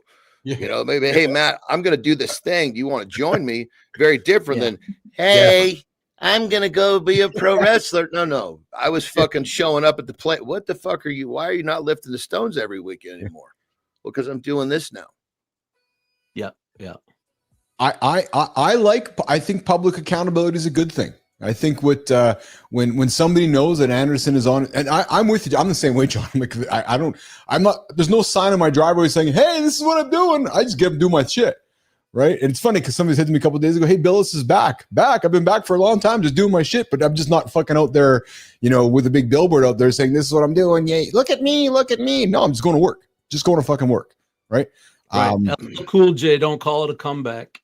Yeah. Right? Yes. Don't call it a comeback. I've been here for years. Yes. I mean, you're doing your shit all along, but when you reappear or you reappear to someone's consciousness in a different way, I'm experiencing that right now. No doubt about it. In my life, as I reappear toothless and in like, this is not who I have been in my life, right? At this time of day, I would be in a suit with my hair slit, like physically identity, but also where my brain is at, what I'm thinking about and what I'm doing. So when you reappear to somebody, it can be shocking. Like, whoa, there they are, different person.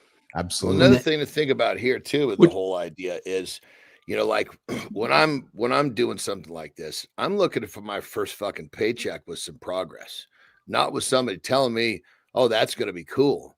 I don't give a shit what you think if I'm doing. I want to make some progress. That to me, that's the metric. My metric is not having somebody congratulate me on my decision. That decision doesn't mean shit unless I go fucking start earning. And progress can come from many things, John. I'm glad you brought that up because progress, in my opinion, perhaps is it feels like affirmation. Now, let me be clear. I don't chase affirmation from anybody. I don't need affirmation. My affirmation comes from my own mirror. That's my affirmation. That's how when I affirm what I believe, that's all that I need. Progress, however, when you have a belief, John, actually, great example. You have a strong belief on peptides. You believe they work. You use them. You stand on a pedestal. You speak about them. We both know the moment that Huberman started talking about them, you're like, yes, affirming what I've been fucking talking about forever. I would equate that as progress because it's an affirmation that what you've been saying is like, and it's the same thing that we've been beating the drum on live. And then Harmauzi comes out last week and is like, hey man, live is the future. And I'm like, yes, it's that progress, not affirmation. It's just, it's confirming the progress that we are on. Yeah. Progress confirmation. Exactly. Yes. Or validation. That's what I mean. Yeah. So there's no paycheck there. I didn't get paid because all of a sudden Harmauzi said this and you didn't get paid because, but it's that progress of affirmation, confirmation that I fucking know this and I'm damn right believing in it. Well, dude, protein was my first one. I was told for fucking a decade, oh, you eat too much protein. It's just getting wasted. It can't be converted to energy. Hey, you can believe what you want to believe, but I'm not what's happening to me says otherwise. So I'm going to keep doing what I'm doing. Love that. Exactly it. Yeah. Boys, looks like we're working towards the bottom of the hour here. Andersen, what do you got going on today, man? Today's going to be a good one. So I got a workout in, which I'm really excited about. Then I'm going to handle some biz. Actually, I got to do a podcast, handle some biz. Terry and I got to play pickleball. I'm going to take a nap, and we are going to basically dust off the dirt bikes and go out to the track today.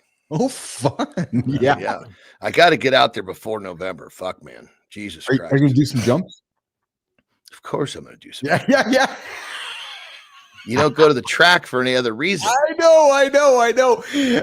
Maddie, before I come to you, quick comments from Petrocelli. Yes, public accountability is a major force behind behavior, but there is a big difference between behavioral intentions and actual behavior. John, to your point, I'm going to do.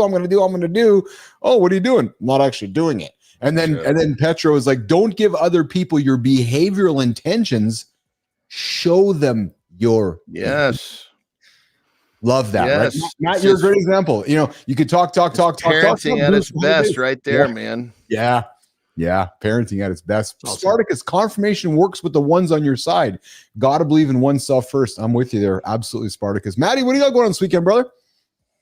We're doing our Halloween thing here tonight. Of course, Halloween. Hello.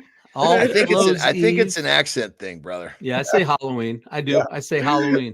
Just teasing you. Just teasing my brother from New York. Hey, that's all right. It's all right. But we're doing it. We'll lean into it. We live in a great neighborhood and it's pretty traditional. We live in Mayberry. So I'll be hanging out. I have my big 100-inch screen that I pull down and I play music and the kids come in and we've got a nice little breezeway. So we know most of them. So families will come in, we'll chill, talk to the parents. Kids will play with the cats, whatever. We have a little tradition around that. And then tomorrow, Heather and I are checking out a new trail / mountain area down in PA, about an hour south of here. Fun. We're gonna do a nice hike. Apparently, there's a nice payoff waterfall at the end, and knowing us, we'll get something to eat and just be chilling. But that's our weekend plan this weekend. Nice. Hey, Andersen, I know you guys live in a gated community. Do kids come by the house, or will you have kids at your door tonight?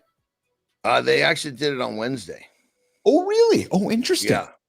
Yeah, and funny, because during the crazy part is during the week. Yeah, there's less people here, and so I think the parents did that on purpose because I think there's 55 homes and there's probably, I'm guessing right now because it's just transitioning from boats are going out and you can see everybody's bringing in their ATV vehicles. So I'm guessing there's probably only 20 families here this week. Shit. Yeah. Yeah. So I think the parents know on the weekend there'll be more. So I think they did it on purpose because you walk the lake, takes about an hour to walk the lake, and you hit the homes that are here. They know that the kids are only going to get a fraction of the candy. Yeah. It was a smart move on their part. Yeah. Matt, how many kids will show up at your house today? How many kids? I don't know, probably maybe 50, 60 kids over time. I mean, groups of 3 or 4 at a time, but they come between 6 and 8 p.m. My doorbell will be ringing. Some will come in, some will hang out, some will be, whatever. Yes. And I like to throw on, I've got like a bunch of wigs and little noses and stuff. And I answer the door usually with something on to try to check out who's out there. If I'm going to put on something scary or something funny, and we welcome them in. We know. Like I said, we've lived in this neighborhood for 20 years. Sounds like something you'd see on like a fucking television show, brother. Yeah, it's a little bit of a Mayberry sitcom. Yeah, that's cool. That's cool. But, we definitely are privileged in that way. So we have a lot of fun with it. That's and then awesome. The big game tonight. Big game. Yes. Jays. Yeah. So maybe I'll be watching the game and chilling. Yeah. I'm going to bed tonight at 8:00 so I can be sleeping by 9. That's my Johnny. That's my goal tonight. Even though it's Friday, I know we talk. But I'm saying that every fucking night. Why do you? No, I'm only bringing it up because I'm. Well, no, it's just what I'm doing because what I'm doing. Exactly. Yeah, so I've got the wake time down. I'm having trouble with the sleep time these days myself. Set an alarm, dude. You need an alarm to get you aware. Hey, I got to start moving towards wrapping this shit up. And you know what, Matt? Most people don't have an alarm to cue them to go to bed. You know, Matt, can I offer something to you, brother? It didn't happen for me overnight either. I'm serious. It's just one of those things that, again, talking about identity change, right? I knew what I needed to do, and I just kept making the gradual moving in that direction. And I was joking about earlier on the show where there was Husky Keith walking towards the kitchen last night, and I was like, what are you doing, you stupid son of a bitch? Go to bed. I did. I went to bed. Matty, I bet you if you set an alarm, you'll notice that demon, but it's more about staying awake, trying to either continue to create. Of course, I love live sports, so then that gets me going at night. Those are my distractions, that alarm, I bet, will give you more progress in 2 weeks than you've ever had with this drill. I love that idea. Yeah. Thank you, John. Yeah. And it doesn't have to be this hardcore, oh God. It's like, okay, set it. If you want to be in bed by, let's say 9, right? Yeah. Set the thing at 8:30. So you got a 30-minute window to start wrapping shit up. Yeah. It's just a reminder. That's what mine does. I got my little warning saying, okay, it's starting to wrap it up. And Matt, again, if I could just throw something to you, I've been working really hard at reminding myself that the tasks never end and that they're only a few hours later. Right. So like last night, I was working through something. And I'm like, wait a minute. The task is going to be here in 4 hours from now. So I'm just going to go to bed.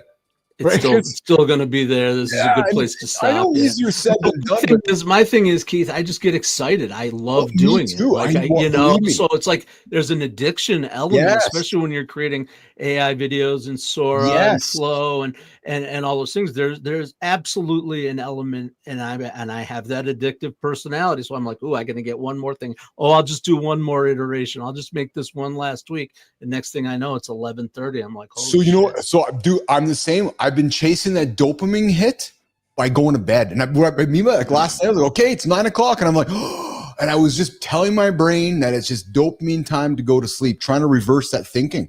Right. Yeah. And because I'm I get to go to sleep now. Yes. Yeah. And excited to get up because I'm loving the show. And I'm like, I can't wait to get to my show. So good stuff. Guys, I really appreciate you. A lot of fun here today, man. Johnny, what a fun week we had. We got a few guests next week. Brother, be safe on the bikes today. I got just be safe. It's the first run out, so I definitely take it a little easier for sure. Because I do remember it's my fucking wrists and shit that need the first break in, But I haven't. Here's the interesting part. I haven't had a season of riding with the current peptide regimes I'm on. So I'm curious to see how that's going to be.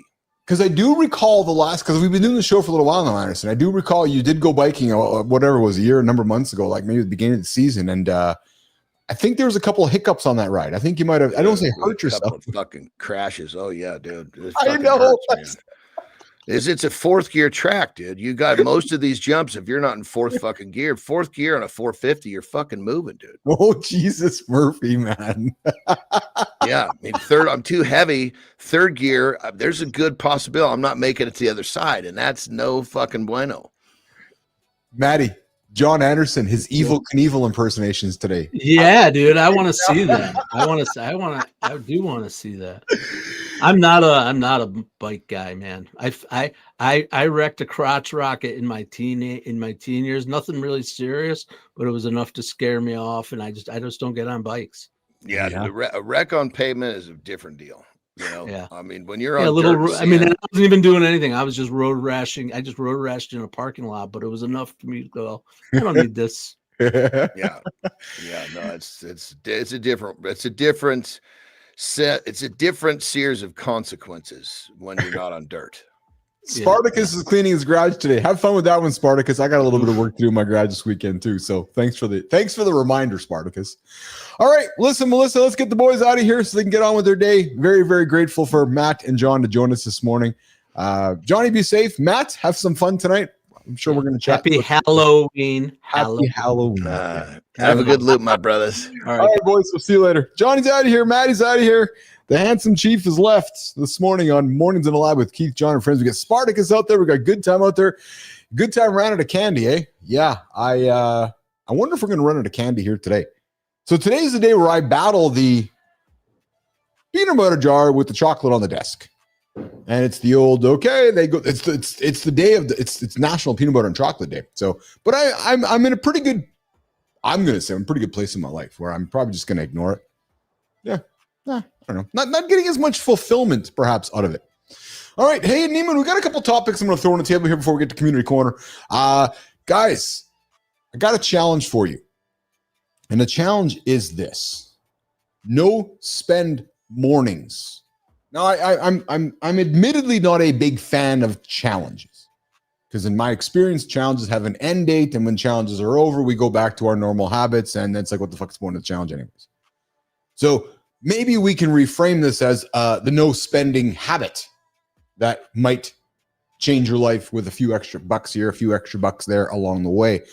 And my goal with this conversational topic was as much just to throw awareness onto the table, the awareness of the leaks within our budgets, the leaks in our wallets, the leaks in our digital wallets that happened perhaps before noon. And I'll throw it on the table. Woke up this morning, had a little alert from Apple that they charged me $48.22 for something. I'm like, what the fuck? Logged in, and there was a subscription that I had been subscribing to forever that I forgot about. True motherfucking story. So, $50 a month, $600. I just saved myself $600 this morning. Didn't even fucking do nothing. $600 because I forgot that I had a subscription that I'd subscribed to. So maybe today you're getting after it. Maybe you're going to go grab a coffee. Maybe you don't. You're like, you know what? Maybe I'll put that $10 in my pocket and we're not here to be cheap. No, not here to be cheap. Not here to tell you guys not to spend money. Purely just throwing awareness on the table. Maybe there is a subscription that you're paying for, that you got a streaming service that you haven't used in months. Have a look at it. There are so many little leaks in our daily habits from a monetary perspective that I don't even think we realize it. Right? So, have a look. Have a look at your impulse buys. Have a look at, and here's something, guys, I'll throw this on the table too, because I'm guilty of this. Oh yeah, big time guilty of this. Out and about somewhere, heading off to the store, maybe getting yourself a pop or some water or something to eat. If you find yourself driving to a store or a restaurant or somewhere that has food that might not make you feel good, you're actually driving to make yourself fat. Think about that. Yep, I'm heading on down to the 7-Eleven to buy myself a Coke and a chocolate bar. Basically, you're driving yourself to go get fat. I'm just putting it out there because that's actually what you're doing. Yeah, I'm driving there to get myself fat. Yeah, I'm going to be out of my pocket $10 and fatter later. Just saying, putting the awareness out there. No, I'm no judgment. Do what you want to do. But hey, that $50 a month on that streaming service you're not using, $600 a year, maybe you can use this. Hey, over 3 years, there's a trip for you. Right? So replacing those impulse buys with some clarity might open your eyes. Spartacus, I'm with you, brother. Those urges, yeah. I still have those urges today.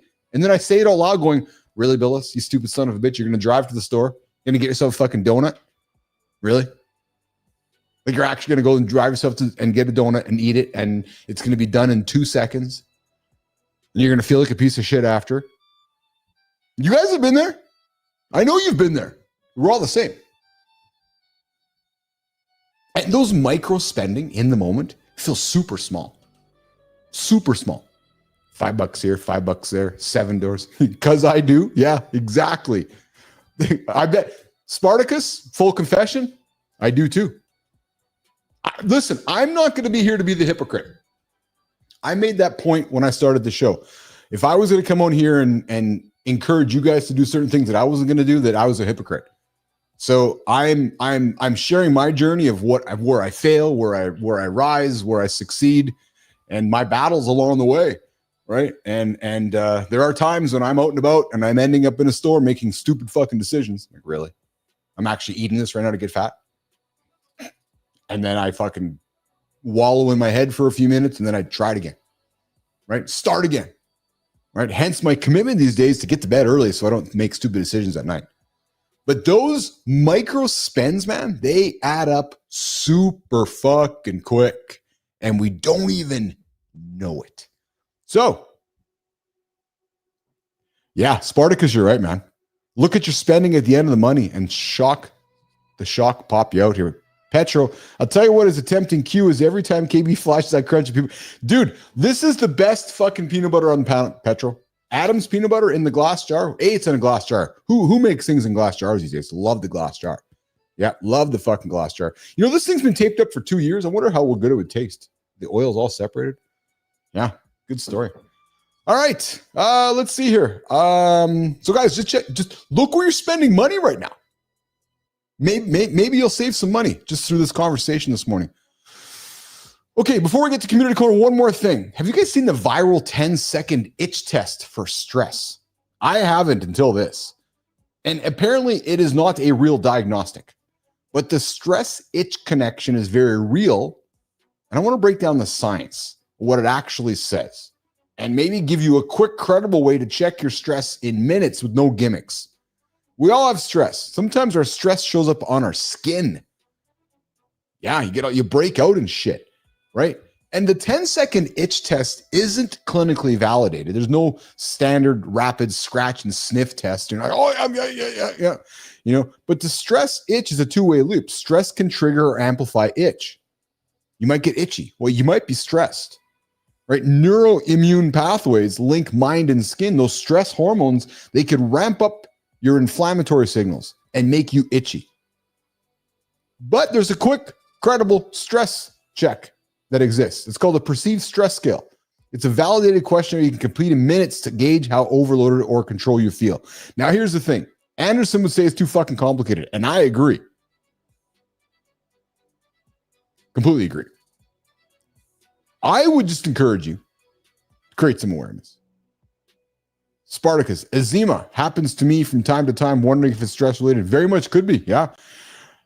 And here's the thing, guys. You don't need a viral trick. You need a repeatable system. Use a real stress check, notice the skin signals, and make a change that's going to work. And that's how you start your day right, guys. The motivation, accountability, results, and awareness. That awareness, the feeling. John talks about so often, feeling. Don't tune out feeling. Feelings are more valuable than we think. We tend to dismiss them. We tend to that's just a feeling. It's fluffy. No. Bernard's out there with shaking Bernard. It's often seasonal changes, Sparty. I got nothing but love for you guys that have those eczema challenges, man. I can't imagine what that absolutely feels like. All right, hey, listen, guys. Mornings Alive with Keith, John, and friends. You guys can join the live conversation with us, 431-300-3005. The phone line's 431-300-3005. Phone, text, or leave a voicemail. Start your day like it is 1996. Maya Reyes is waiting for us to get the community corner going. So, Melissa, let's get the community corner rolling here this morning on Mornings in the Lab. Ever wonder why you can't stay motivated, even when you care? Or why some people get louder when you start speaking truth? It's time for the Community Corner, fellas, where we connect YouTube, LinkedIn, and Substack on Mornings in the Lab. Today's stories cut into dopamine, manipulation, and the work that builds legacy. This one's about what you don't see, what you've been avoiding, and what you need to finish. Over to you, Keith.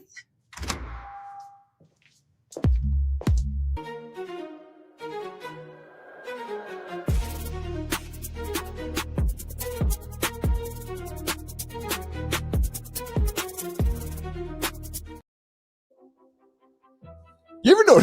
It's funny, Maya said something there, which I think we all do too.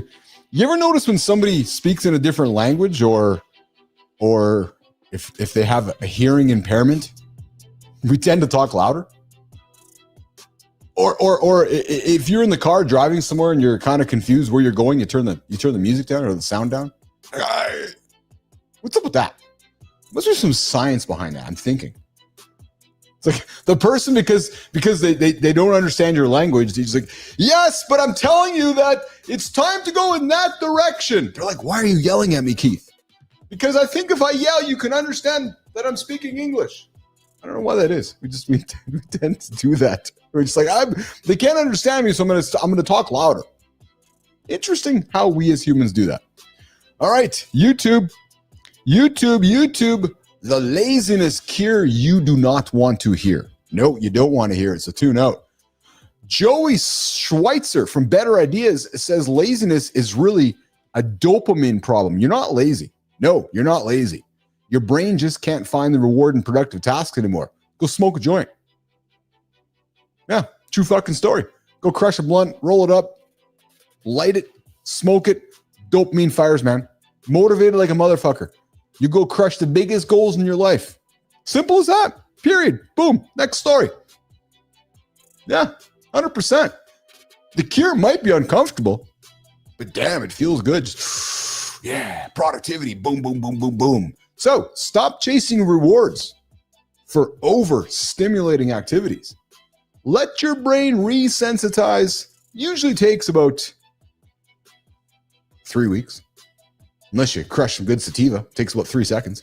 Yeah, true story. And then once your baseline resets with that dopamine, ordinary tasks like life expectancy work with the left hand instead of the right hand can become engaging again, men.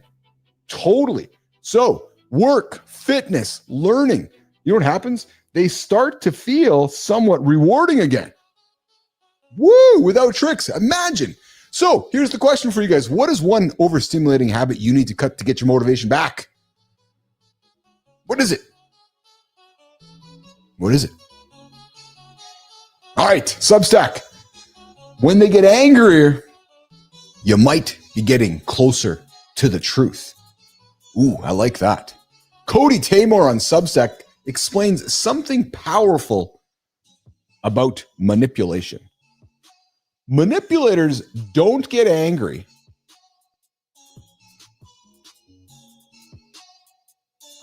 because you're wrong.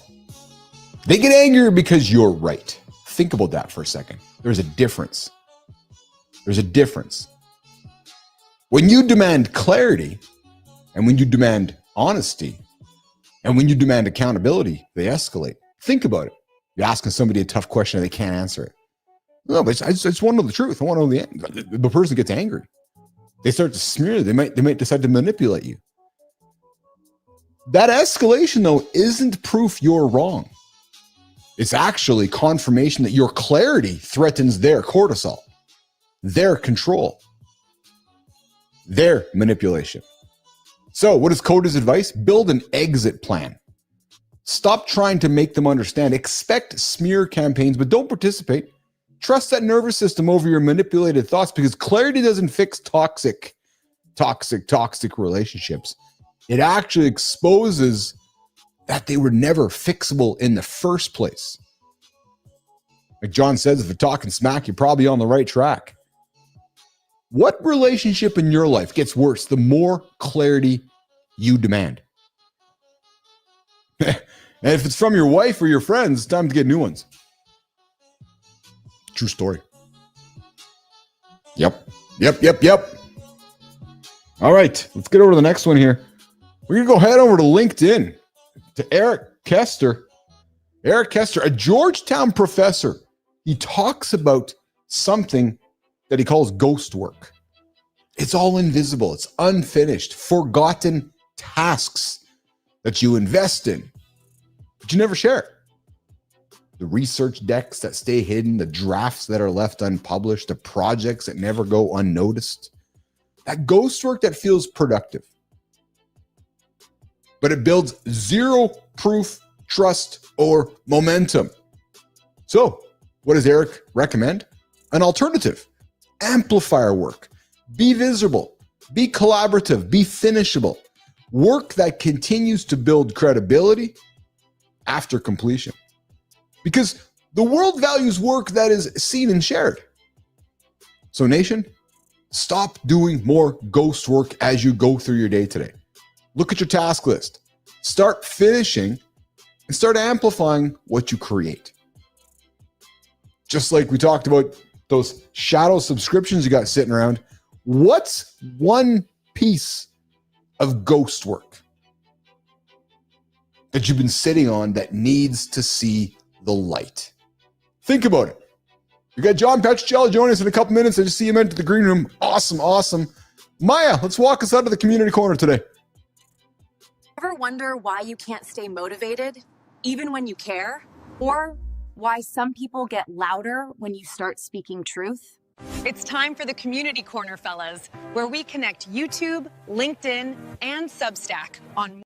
I see Neiman hit the wrong button there with our very own Maya Reyes this morning. Oh, that's good. I love it. That's how we work, man. That's how we work here. If you want to play that outro, Melissa, you go ahead and play that. If not, we'll keep it rock and rolling here, and we will bring in Petro when he is ready. I love seeing the comments happening over there. We're helping our buddy Spartacus with a little skin issue. I love that Bernard's like, hey, man, throw some honey on it. Hey, honey's powerful, man. Here's the problem. If I ate all the honey that I would like to eat because I fucking love it, wouldn't be good for me. Nope. Peanut butter and honey sandwich? So here's the real question, nation. Are you stuck because you're lazy? That's gold, man. It's fucking gold. Golden. All right, Neiman, I think we got Petro down there. Let's bring Petro into the show here. Let's see what's catching up here today. See what he's doing with the Blue Jays happening tonight. You ever notice every Friday gets a little less inspirational and a little more educational? Yeah, that's when the professor of no fluff shows up. It's no bullshit, actually. Even better. Yes, there he is. Yeah, hey, what's going on? What's shaking, brother, from another mother? How are you today, pal? Looking forward to today's conversation. Are you, so is the series going to end tonight or is it going to end tomorrow? Well, I hope it ends tonight because I'm working on my grips. In case they need me to come in that ninth inning, I'll be ready. Yeah, I'm hoping the Blue Jays take the World Series tonight. It'll be a good night's sleep after that. Yes, yeah. I think Rogers Communications and the owner of the Blue Jays would love to have one more game privately. I think they're thinking, if we can get one more game, you've got 2 home games there. The gate is ridiculous. The prices are ridiculous. It's and I'm suspecting it's going to go to tomorrow's game. Yeah, I don't like though that I still don't like how they're doing the new format with 3 games in Los Angeles before they get the 3rd game in Toronto. If Toronto has the home field advantage, it should be 2 in Toronto, 2 in Los Angeles, back to Toronto, then Los Angeles, and then back in Toronto if they need a 7th game. But was that done, John, to help emphasize the end? Because they're trying to have, do you know what I'm trying to say? Like instead of emphasize the beginning, because to your point, if it goes to game 7, it ends in Toronto. You know, which maybe is there some perhaps some view on changing up the arrangements so that the home team can maybe win the game at home? Yeah, I don't know, but I just like that old format where they went back and forth. Yeah, me too. Yeah, same with the NHL. Me too, 100%. Yeah. But hey, I've been listening all week, and I got like 15 things, but I'll keep it to 3. All right, let's do it. I got three observations. So, all right, we're all listening. Let's do it. Great topic today on the, towards the end on identity. Yes. And sort of how that ties into goals and attaining the goals. Because it affects all of us, doesn't it, John? It affects every single one of us, eh? Absolutely. It's a major social component of goal attainment. And you're absolutely right. You had made the point that social accountability has, can motivate people. And actually, if one of the best things that you can do to motivate yourself is to tell people about what you want to do, because they will hold you accountable. So if you're starting a new diet and you tell a few people, they'll be the very first to remind you, yes, to put that chocolate cake down, or they'll ask you too, just spontaneously. They'll say, "Hey, how's the diet going?" Right. So the problem there, though, is if the motivation underlying the goal attainment becomes extrinsic. So if the goal is internal, it's an intrinsic motivation. If that becomes extrinsic, then don't reach their goals. It's the same problem with sort of paying professional athletes, millions of dollars to do the thing that they've loved to do since kindergarten. So it takes something that's an intrinsic value and motivation and become. You have to believe it in yourself. It has to come within. It can't just be some external thing, right? Yeah, absolutely. Yeah. So I thought that's you could do a whole week on that. 100%. Well, because here's the thing, John, it's part of the business model here that I'll continue sharing with you. I shared some stuff earlier this week that I'll continue sharing with you. There are a lot of men that have been in my shoes, Matt Rouff shoes, maybe your shoes, that we wake up in our 40s and 50s and we're like, okay, I got much more to contribute. This AI world now is coming. I want to do something. I'm maybe stuck in the middle of an identity here. I've been something like Matt. I've been this for 30 years. I want to be something for the next 30 years, but I don't know how to get from here to here. I suspect it's a big challenge for many of us. I was that guy, dude. Well, absolutely. Yeah. And I was also making the point there in my comments too, about the Gollwitzer 2009 paper. Yes. There's really good research that shows that if you just express your behavioral intentions and you really haven't done anything yet, some people will take notice and they will start to treat you as though you've already reached the goal, right? Which is counterproductive. So if you say like, "Oh, I want to study to be a doctor," I want to go to medical school, and those are my intentions. You might have some friends start to nickname you Doc, and start, yes, and that's counterproductive because you're already sort of reaping some of the benefits that would come with actually attaining the goal. And that's what Peter Gollwitzer's research was all about in 2009. Showed within the lab and in the field that when people were even when they were committed to these behavioral intentions, these goals, when other people took notice and they started to treat you as though you've already attained it, then it's like, well, I've already attained it. There's really not much motivation. That is fascinating. You know what, Petro? You know what's fascinating about that? I suspect rhetorically, our parents are worst at that. Mine have been. When they think I'm doing something, they're like, "Keith is this." I'm like, "Hold on, I haven't even got there yet," or "I'm just in the middle of them." But yet our parents, because of pride, perhaps, we attach that pride to our children. We start bragging about them, and we're like, "Actually, Mom and Dad, I haven't done it yet." But would you agree with me there? I see you not. Is that seems common? No, that is very common, and that's and it's with good intentions. Yes, but it's a bit of a backfiring effect. And we've known this for over 50 years. Some of the earlier studies on intrinsic transforming to extrinsic motivations happened even with kindergartners playing with puzzles. If they'll play with the puzzles till the cows come home, right? But as soon as you start rewarding them, other opportunities or other points on some other task, it becomes extrinsic, and they stop playing with the puzzles. They start doing other things. Yeah. So it's a sort of a finicky thing, motivation, but there's a major social component to it.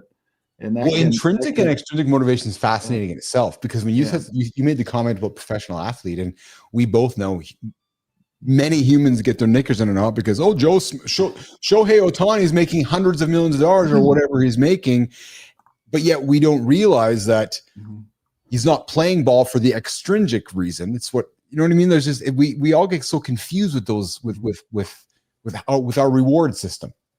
Yeah, and I would say that with that, you can reverse it if you say, well, okay, I'm making $40 million a year doing this. I want to show everyone I'm worth that, and I have a sense that Ohtani, I think that just seeing and hearing him in interviews and watching him, I do think there's still quite a bit of an intrinsic, internal motivation for what he does. I think he does want to prove that he's the best all-around baseball player probably ever. I mean, I don't know who's striking out 10 batters and then also hitting 3 home runs in a game. 100%. Yeah.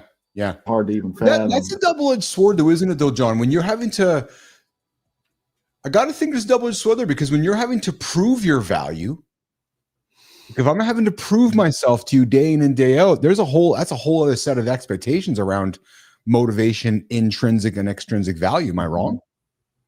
Yeah, I would imagine that's there's few people that have that public eye on them too. So that's another aspect. I mean, it's so easy to get in trouble too if you say something wrong or say something people don't like. So yeah, it's an interesting experiment. All right, so hey, that leads me. Next one. That leads me to my. I was hoping that you could maybe do an experiment for the mornings in the lab. You ready for this one? It's an easy one. Okay. Yeah, it's an easy one. So I really love Tuesday's interview with Tommy.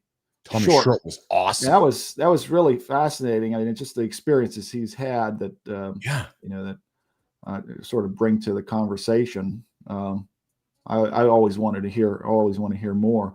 But here's the experiment I wanted to see if you're interested in doing. Is you always say to a lot of the guests, hey, you're welcome back. Yeah, you're back, and we want more. Yes, and that's always great. And I just think that perhaps you could document, just write, I don't know, in a notebook or something somewhere, just a sentence or two, your subjective estimate of the likelihood that the guest will come back. Okay, just for today, October 31st, Halloween. Okay. Yeah, Halloween. Right. Thank you. Just write that down. Okay. And then maybe 6 months to a year from now, do the same. Just write a sentence or two about your subjective estimate of the likelihood that the guest will come back. And that my analysis in that is that within 6 months to a year, I think a lot of them will be banging on the door. Hey, Keith, let me. So it's have me come back. Have me come back on the show. So that's my hypothesis. So here's the thing, brother. It's actually not an experiment. I'm working on something right now, so I'll pull the curtains back. Yeah. So last weekend, I'll get into the business here. Last weekend, so since we started the show, we've had I think close to over 500 guests between Live in the Lab and Mornings in the Lab over the last couple of years, right? And I've had them in 3 different databases. True story. Fuck all over the place. A mess. So last weekend I sat down with my AI agents and my kidneys between my 2 ears, and I said I got to get this shit organized, because in order for me to keep moving forward, I got to get the foundation settled. So I got everything all organized into a massive database. And now this weekend, my plan, I'll tell you something funny too, more behind the kimono here. Weekend is time to get shit done to move the business forward because the weekdays are so busy doing the show. But I'm actually going to start a campaign called Back in the Lab, reaching out to previous guests to invite them back in and do a catch up. Right. So, for example, if you were in the lab here a year and a half ago, it's like, hey, let's catch up with John Petrocelli. He was here a year and a half ago. So I started inviting some people in a couple days ago, and we're got a process working in here. We got a couple ladies working with us now, Raheem and Patricia, who are eagerly working on that side of the house there. So to your point, yes, we are. You're going to see a massive uptick both on new guests and former guests coming back into the lab. So as we head into 2026, the goal here is to have our guest flow working back in. Truthfully, actually, and again, I'll continue sharing with you. We had a really successful August. Our numbers were through the roof everywhere, and I said to myself, if I'm going to scale this thing like my vision, I need to get shit out of 8 different databases and pour some foundational concrete here on the bottom so we can build on top of. So I've spent a number of weeks working with the team on building processes, building systems, so that we can just scale. Because the other truth too, John, is I've been so reluctant to add people to things. Not that I don't want to add humans, but these agents and these tools are, and I'm good at programming them, I'm good at using them, that I'm just trying to build the business smart and not just throw money at humans when some of these tools and technology can do things that and putting humans into right spot. For example, the 2 girls that are, Patricia and Rahima, are doing human skills that an AI wasn't doing 6 months ago. Cause I'm like, no, we need the human doing this, that the AI can do this. Right. So, but the long and short end of it is, I hear your experiment. I'm actually a step ahead of you. We are proactively bringing people back in here. So you're going to see an uptick of folks that are from the past.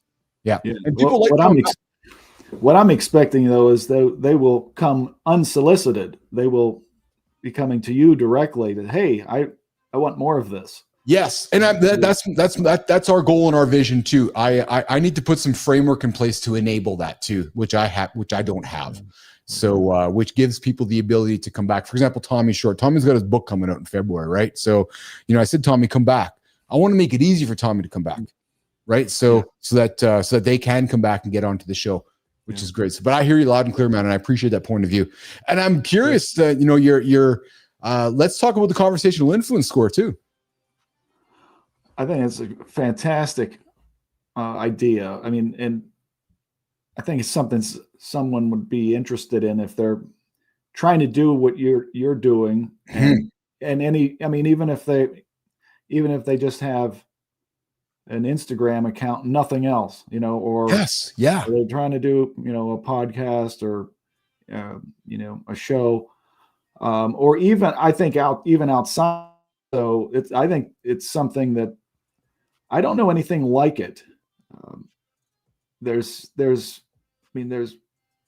have many, several decades of research on attitudes and persuasion, attitude change, on social influence, but there's not a score that, like, a sort of a standardized score or index that says, okay, well, this person at this point in time has this sort of indicator of influence. That could fluctuate. It could fluctuate hourly, probably. Yes, depending on the level of contextual analysis that you do with what they're putting out there. It's certainly ambitious. I actually have a meeting with a developer here today at 11, a little bit later this morning. A fellow I know from LinkedIn, solid dude, man. He's been on the show before too. He's all in this space. He's like anti-pods, anti-vanity metrics, anti-crap. So when I shared this with him too, he's like, fuck yeah. Ironically enough, he was working on something similar a couple of years ago, but what he missed was the score, the gaming, the social component of it. So when I shared that with him, he's like, fuck, that might be the yang to my yin. So, it's ambitious, John, but my goals are ambitious, and we're going to keep leaning into it. And I'll be honest, man, I'm leaning on you as a collab cohort behind the scenes that I'm going to keep sharing shit with you because I value your opinion, I value your expertise, and I think there's something to be said for a mechanic like that, perhaps to help, conversations to move forward online. Well, yeah, and quite frankly, that ties in with what we're just talking about with guests. I mean, if guests see like, hey, yes, wow, I had the index conversational influence index there was really high. That's another place I want to be, you know. Bingo. So I think it's because then you can apply that to just about any social influence attempt, you know, whether it be live stream or podcast, anything. So, and I think because of my experience in the old world of building a social media company and doing this on the other side, I believe if somebody has credibility talking about it and somebody who has the ability to sell it would be me, because I come from that. I understand it. I get it. I'm not some guy who's developed something I've been in that industry. I fully understand how it all works. So so we have the conversation influence score and an ecosystem building, right? So I got a lot more to share with you, my friend. I've been working on that. I'll continue to share and look for guidance and advice, because I think there's something there, and we're gonna make a go with it for sure. Excellent. Hey, I got one last thing. Real quick. There's talk about squats today. Yes. And I would be maybe in the minority, but there's probably I'm sure there are other men out there that just happen to have the genetic sort of natural tree trunk legs. Okay? I do. My fucking legs are thick, man. My thighs are thick, motherfuckers. Yeah. And about 10 years ago, I started doing, you know, weekly and the leg press, everything. And none of my pants were fitting. None of my shorts were fitting. I mean, I really had no business doing, you know, squats, anything more now. So when I do squats today, it's not more than 135 pounds. It's just more of a cardio. Good. Yes. I've worked in, you know, lunges to, you know, with no weight, you know, just no dumbbells, just lunges, no weight. And so I get the 2-for-1. I get cardio with legs, all of the difference. All of my clothes fit now. You know, I stopped doing that. I stopped lifting legs about 5 years ago. And just, again, I was just like, what in the world am I doing? Heavy, heavy squats. So, but I do think, absolutely. I mean, doing squats or, you know, love your microwave. 100%. I mean, just stuff like that. Keep your legs strong, keep those quads strong. And that's going to make all the difference. It's easy to overlook, man. It's easy to overlook. I was thinking about you today in my run, because I was hating my run today. I knew we were going to talk today, so I got to be honest. You were part of my motivation today, because I was not liking my run at all. I had my guy on my program today telling me to run at 7 on the treadmill at a 9 incline for 3 minutes, and that was hard. It was hard like a motherfucker. So, 7 speed, 9 incline, and I sucked. And I was thinking about you. And okay, I'm running toward the good conversation with Petrocelli. I did it. I finished it, but it sucked for the whole 30 minutes. Oh, I know it can suck, but just embrace the suck. You know? That's it. Have you embraced the suck yet today, Petro? Oh yeah. Oh, you did. Okay, I might actually embrace the suck, and maybe even this weekend on a rare weekend run. So nice. Hey, quickly before I let you go, Halloween tonight. What's happening in your house? Is your daughter going out? You got a lot of kids come to the house? Do you guys celebrate it or what? Oh, absolutely. Our neighborhood is crazy too. We have a huge pizza party at the clubhouse. Oh, fun. For this thing, and I don't know, they get like 90 pizzas. I don't even know where they do this every year. And then it's our neighborhood is really hit hard. And I better get maybe another 3 bags of candy. Oh, really? Prepare for this thing. So I'm with good time. When the candy's done, turn the lights out. The kids still show up though. Oh yeah. But we get our neighborhood. Maybe we have only 50 kids in the neighborhood, but we get about 1,000 kids. It seems to come by. So they just show up. It's just probably for the pizza and that starts at like 5 o'clock. And so I know. Yeah. So in our neighborhood, we have like kids on like fucking back of horse-drawn carriages and ATV carriages, and they show up like 20 at a time, 30 at a time. And the good news is it's all done quick. Yeah, well, ours is getting longer because they seem to start long. You know, they start earlier. It seems every year. I keep thinking like, okay, well, it's not even 10:15 right now, but I just know the day I'm thinking like, if I look outside, do I start seeing the kids go down to the clubhouse? Oh man, that's good. That's good. So, hey, was weather bad for you out there in Carolina with that hurricane over there on the east, or was it? We got quite a bit of rain for a couple of days, but nothing. Yeah, nothing destructive. Yeah, yeah. Cool. Yeah. All right, pal. Well, listen, I say it every Friday, and I'll just say it again. I thoroughly enjoy our time together. I love it. I said to Melissa, I really look forward to our Fridays, our bullshit session. I was talking about you a couple days ago. I had lunch with a buddy of mine. He's like, I said, I got a buddy who's a bullshit professor. He's like, tell me about him. It's the social sciences. And I said, he sniffs out bullshit and he finds bullshit. And it's awesome. It's really cool. I've never met anybody like you, so it's good to have somebody somebody like you in my corner. I love it. Yeah.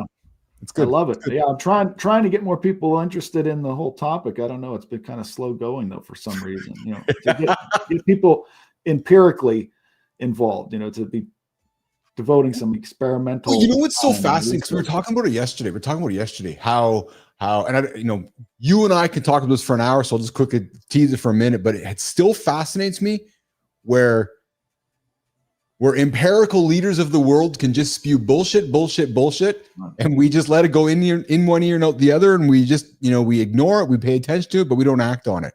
Like these human traits that we have, right? And I'm not talking about judgment, whether we agree or disagree. It's how we just don't often act on somebody who's a bullshitter. We just pay attention to it and ignore it, don't we? We just like, oh yeah, in one ear and out the other. I know Petro's bullshitting me, but I'm just gonna take it in. Yeah, and that's the major problem. People think that it really does no harm, but that's where they can't be more wrong. That's what I mean, because it accumulates. Yeah, it's just as bad, if not worse, than lies. Yeah. Omitting truth. Yeah, or omitting truth. That's it. All right, pal. Listen, you have yourself a great day, safe weekend, and I'll look forward to catching up with you over the weekend next week. Okay. All right. Thanks, man. All right, pal. Take care. All right, Petro's out of here, Melissa. Let's get the Petrocelli. Dr. John Petrocelli joining us every Friday. I'm a huge fan of that guy. I know you guys are as well. I know you guys are as well. This is what's so fucking cool in the show here is that, whether it's 5 of us, 10 of us, 100 of us, 1,000 of us, there's certainly a community happening here. And listen, Petro joins. You guys want to join the show? I would love that. Right? So, hey, Sullivan, you want to come hang out sometime? Let's do it. Good time. Bernard. Holroyd, Global, you guys want to pop in? Would love to have you guys be part of the conversation. This is our show. I just happen to have the name on it. Listen, somebody has to start. We know that. And I hope you guys know me well enough to know that I'm happy starting it, but I certainly would love to have everybody be a part of it. Sullivan, what's bullshit is the government shutdown here in the States, and it's a lot when Orange Man is in office. Yes. Well, there's an agenda though in there. We know there's an agenda happening. Happy Halloween, Spartacus. Got to rock and roll. Bernard, I appreciate hanging on. Hey, Bernard, I saw you comment on honey. Here's the thing, man. So I hear you that you can have unlimited honey. True, but the problem with me with unlimited honey is if I crush the unlimited, I got you, Neiman.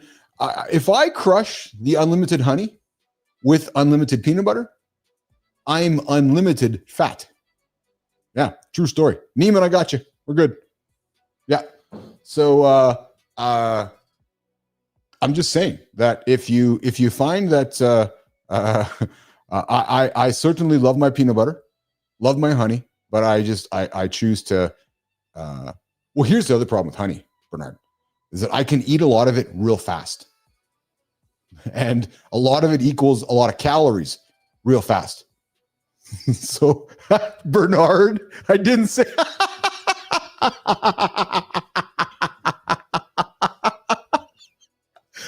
Bernard, come on, brother. I thought we were on the same team, man. Petro, man, dude, I got lots of love, man. I got a lot of love for you. I really do. I'm a huge fan. I'll be honest, I wish we kind of lived closer to each other because I think we'd be hanging out. True story, bullshitting each other nonstop. Oh, Bernard. All right. I've been put up.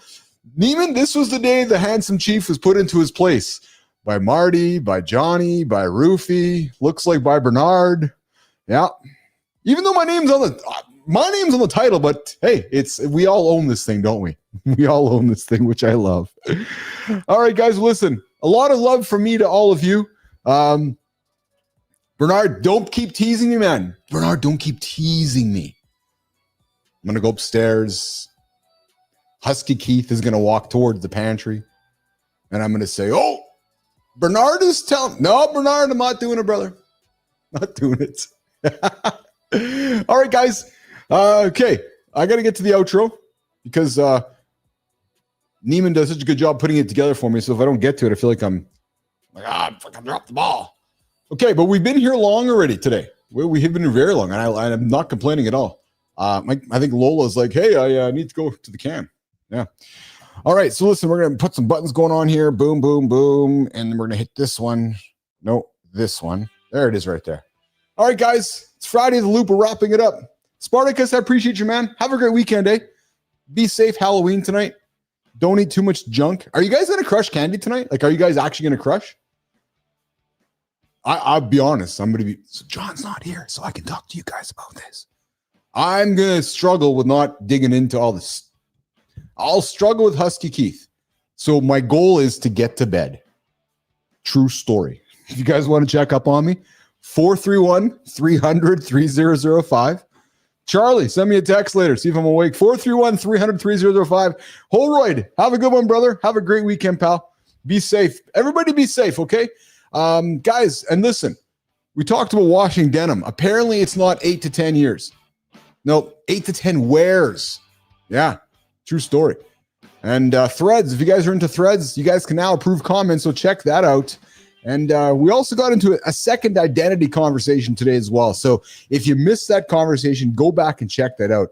If you're in a spot in your life where you're trying to get out of into your next identity, we might have some tips for you there to dig into. Hey, next week, guys, why men over 35 lose muscle faster, wearable tech secrets, from boardroom to barbell, the hidden stress habit killing your gains, grooming, gut habit, growth, and health.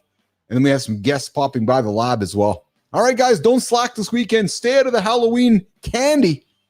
And we'll see you guys on Monday in the Loop. And hey, come join the conversation in the Mornings in the Lab community on YouTube or send me a text. 431-300-3005. Looking at you guys here in the comments before I say goodbye here. Nope, Adam's not having any candy. No, Holroyd, I don't believe you. Hoping I get enough kids to get rid of it all. Holroyd, I get. Yeah. Don't eat the candy. We'll see you guys on Monday. Have a good one, guys. Ciao.